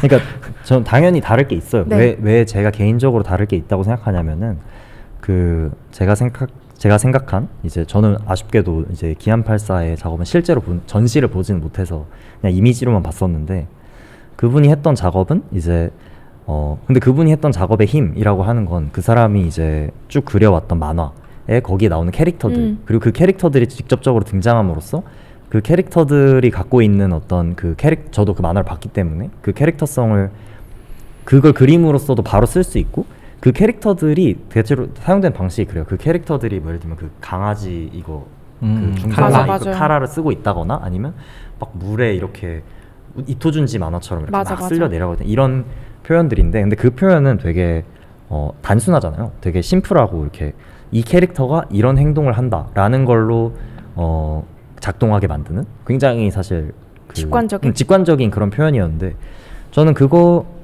저는 근데 사실 기안84의 뭔가 어린 시절을 생각해보면 그림을 되게 좋아한다거나 이러진 않았었던 것 같고 그냥 원래 그때 이제 웹툰 걸 다 봤으니까 그냥 본 거고 그래서 이제 저한테 크게 다가오는 건 없기도 했고 그리고 사실 그런 방식의 직관적인 그런 그 방식은 조금 이제 좀 더 개인적인 맥락이었고 저는 그거에 대해서 잘 모르기 때문에 저한테 와닿지 않았고 그리고 백현진 작가 그러니까 이제 백현진의 그 전시를 봤었을 때는 그냥 일단 그분의 전시는 굉장히 커요. 다 엄청 커. 일단 그 그림도 엄청 크고 무슨 엄청난 화분들도 막 이렇게 있고 알 수 없는 노래도 계속 흘러나오고 그래서 그 부분은 있어요. 확실히 그 공간에 딱 내가 들어갔을 때 완전히 뭔가 되게 익숙하지 않은 공간에 확 들어오게 되면서 오는 그런 느낌도 존재하고 그리고 그냥 멋있다. 약간 이렇게 그렇게 하게 되는 거예요.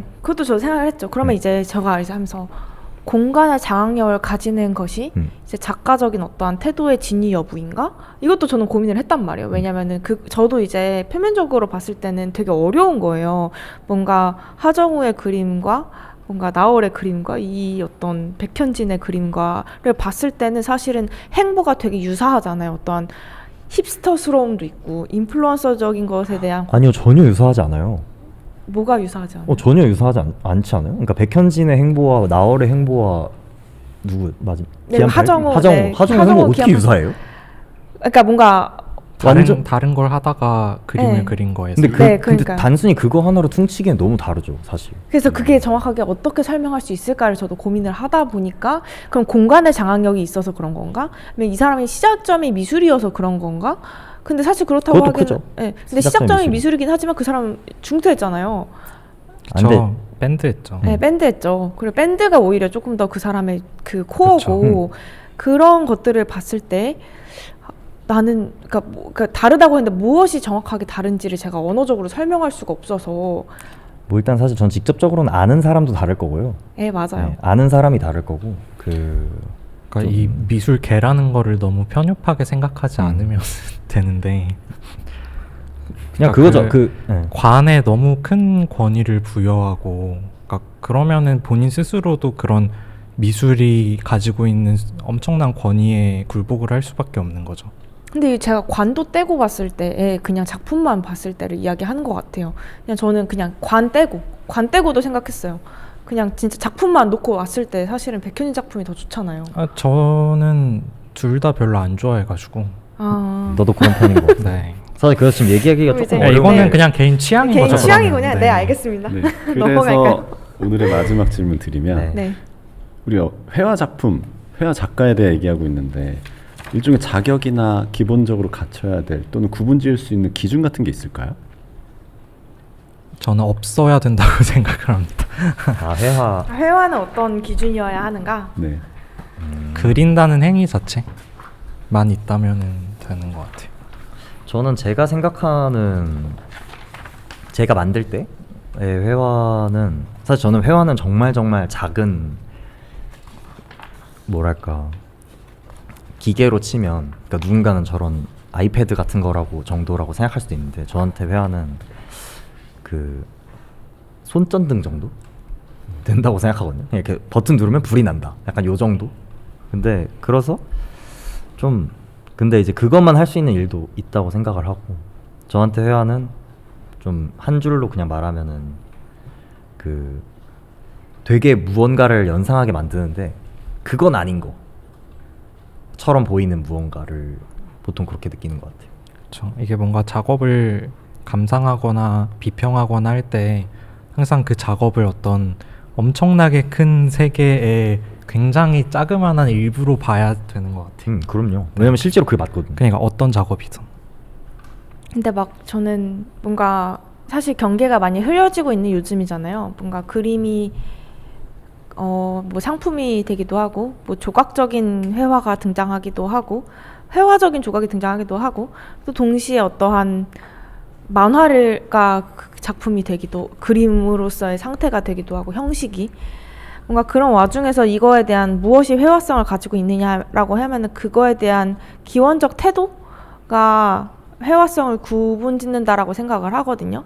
그러니까 걔가 어느 시점에서 어떻게 해석되고 닿을 것인가 그게 회화적인 사고를 경유하는가 아니면 조각적인 사고를 경유하는가에 따라서 구분을 지어야 하지 그게 외피가 그냥 회화라고 해서 회화라고 이야기할 수는 없는 것 같아요. 마치 제가 초반에 얘기했던 그 퍼포먼스 했지만 그거는 회화가 아니다 라고 이야기했던 것과 같은 것 같아요. 그거는 아무리 그림의 외피를 취하고 있을지언정 작동 방식과 생산되었던 시점이 조각적인 사고에서 시작되었고 그게 작동되어야만 하는 오브제성을 많이 취하고 있기 때문에 그림스러운 오브제일 뿐이지 회화라고 이야기하기는 어려울 것 같다.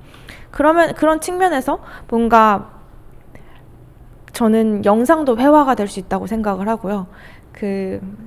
당연히 자연스럽게 만화도 회화가 될 수 있을 것 같아요. 근데 회화의 출발점을 가지고 있는 어떠한 기절을 가지고 있어야지 그게 회화로 읽히겠죠. 어렵긴 하지만 뭔 말인지는 아시겠죠? 모르겠나? 저는 사실 그리고 회화로 안 읽히는 게 더 어렵다고 생각해요.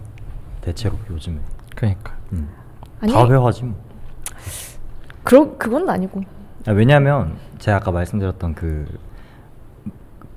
그것을 연상시키지만 그건 아닌 것이라는 게 무슨 뜻이냐면, 그러니까 그거죠. 그러니까 예를 들면 그 어떤 유아연을 연상시키는 이미지가 존재하는데, 근데 유아연을 연상시키는 이미지여야 그림이지.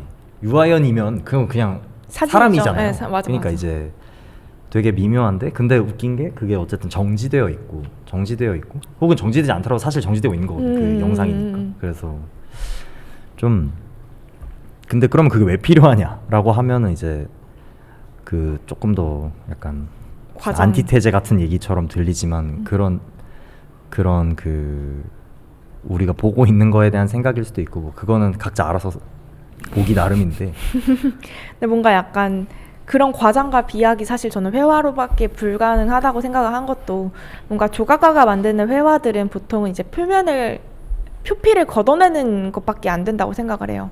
뭔가 제가 네. 어. 근데 대부분의 조각가들이 그랬어요. 뭐 제가 본 뭐 이불 작가님이 하는 회화라든지 아니카리가 하는 회화라든지 그 대부분의라는 말을 빼야 돼요. 그러니까 제가 본 조각가네. 근데 뭔가 그 이거에 대해서는 뭔가 조각가가 할 수 없는 그 회화만이 담당할 수 있는 어떠한 그 정지된 이미지를 움직이게 만드는 힘들이 있어서 또 그렇게 생각을 하기도 하고요. 그래서 그 접근 방식이 전혀 달라서, 만약에 조각가가 만든 회화가 어떤 평면이 그렇게 움직인다, 그거는 이제 조각가가 만든 게 아니라 회화적인 어떠한 태도를 취한 작가가 회화를 만들었다. 그러면 그냥 쉽게 말하면 회화는 그림인 거잖아요. 그림이에요. 네, 그림이죠. 네. 그림이죠. 그럼 여기서 그냥 의문이 드는 건, 회화적 사고를 말씀하셨는데 네. 만약 시각장애인이나 눈을 감고 봐야 되는 듣는 작품이 회화적 사고로 만들어질 수 있어요? 그런 작가가 계세요. 시각작. 이 저는 회화적 사고라는 게 사실 저는 뭔지 나 잘 무슨 말인지 모르겠어요. 모르겠어. 회화적 사고가 그러니까 약간 모호한 거를 개념으로 포장하면 안 돼요. 또 저한테는 되게 분명해서 뭔가 이걸 모호하다고 생각하지 않아서 이렇게 회화적 사고라고 많이 이야기를 했던 것 같은데. 왜냐면 회화는 그림이면 어딘가에 뭐 프레임이나 액자나 네. 아니면 뭐 TV에 틀어지던 회화 작품인 거잖아요. 근데 그게 이미지를 연상하는 걸로 목적을 달성하는 거라면, 들었을 때 머릿속으로 상상하는 것도 회화적 사고에 해당이 되는 거예요? 맞아요. 그 이미지적 사고 아니에요? 그 단순히 이미지적 사고라고 하기에는, 이미지가 제가 하는 이미지적 사고는 약간 이거의 어떤 용도 아니면 그 모양이 딱 맞아 떨어져야지만 작동하는 그런 이미지적 사고를 많이 하거든요. 그게 되게 전 조각적이라고 생각을 해요. 왜냐면 그거는 이미지적 사고라기보다는 논리적인 사고에 가까운데요.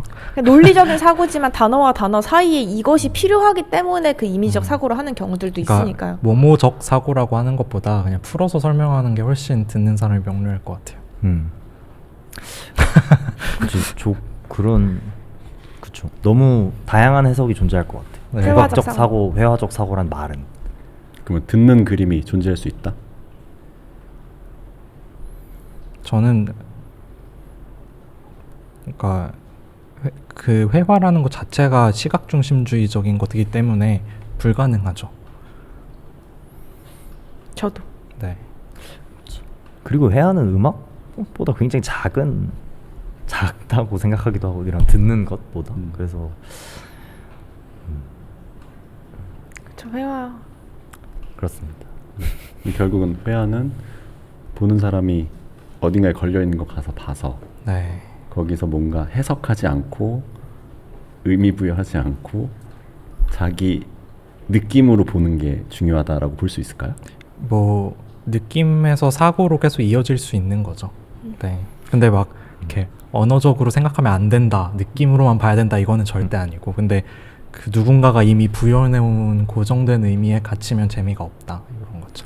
저는 정말로 권해보고 싶다. 정말 내가 뭔가 그림을 보는 방법을 모르겠다고 말씀하실 때 권해보고 싶은 방법은, 진짜 말씀드린 것처럼 그냥 그러니까 이 사람이 나한테 이게 메모로 남겼다고 생각하고 그냥 뭔가 그렇게 뜯어보는 게 맞아, 더 맞아. 오히려 잘 그렇죠. 이 사람이 이런 말을 했구나. 약간 이렇게 생각하는 게 조금 더 나을 수도 있고, 그리고 만약에 애초에 제가 막 이건 어떻게 보는 거지라는 생각이 안 들면 보자마자 마음에 들었다는 거잖아요. 그러니까 그러면 생각할 필요 없어요. 그냥 마음에 들어 하면 되고, 마음에 안 들고 뭔지도 모르겠을 때 이제 한 번씩 이렇게 뭔가 이 사람이 뭘 하는지 드러나 보자라는 식으로 좀 이렇게 좀 맞아요. 생각해 보시면 약간 조금 더 좀 다른 경험을 해볼 수도 있다고 생각합니다. 저 그런 태도로 저는 그거 많이 해요. 이 공간에서 제일 마음에 드는 그림 하나 꼽아봐. 제일 마음에 드는 말인가요? 네? 마음에 드는 소리를 한번. 네, 마음에 드는, 그러니까 보통 별로 이렇게 마음에 안 들면 이제 이 중에서라도 그럼 제일 마음에 드는 거 하나 꼽기. 그러면 이제 조금 적극적으로 보게 되거든요. 왜 마음에 들었는지 이유를 찾아보기도 하고, 이 소리가 왜 굳이 이 소리를 내야만 했었는지. 그리고 뭐지? 그리고 이제 당연하게도 저희가 무의식 속에서 이게 보게 될 때 자꾸 제가 친구들이랑 그냥 여러 친구들이랑 얘기를 해봤을 때는 그게 되게 방해되는 것 같아요. 근데 이게 그러면 얼마인 거지?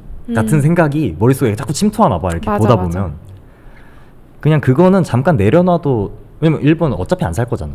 그리고 들어오는데도 공짜였잖아.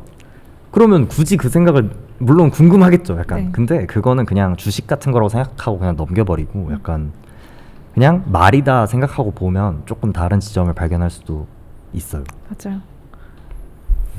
네, 그렇습니다. 뭔가 우리가 점점 얘기를 하고 있는데 이번 시간은 좀 어떠셨어요? 좀 우리가 자극적인 거를 의도적으로 하려고 하진 않잖아요. 이제. 네. 네. 맞죠. 근데 가끔씩 툭툭 튀어나오는데 이제 앞으로 아티스트 스테이트먼트 방향성이 이런 얘기를 좀 더 할 것 같거든요. 그래서 다음 시간에는 좀 더 재밌는 주제 가지고 올 거고요. 지금 여태까지 지금 우리 아티스트 스테이트먼트가 매일 성장하는 채널이 되고 있어요. 그래서 앞으로 여러분들과 댓글로 소통 많이 할 거고요. 앞으로 어떤 주제로 얘기 나눌지 다양한 분들하고 또 얘기 나누면 좋을 것 같거든요. 네. 그래서 다음에는 더 성장하는 아티스트 스테이트먼트로 돌아오겠습니다. 네, 오늘 수고하셨습니다. 감사합니다. 수고하셨습니다.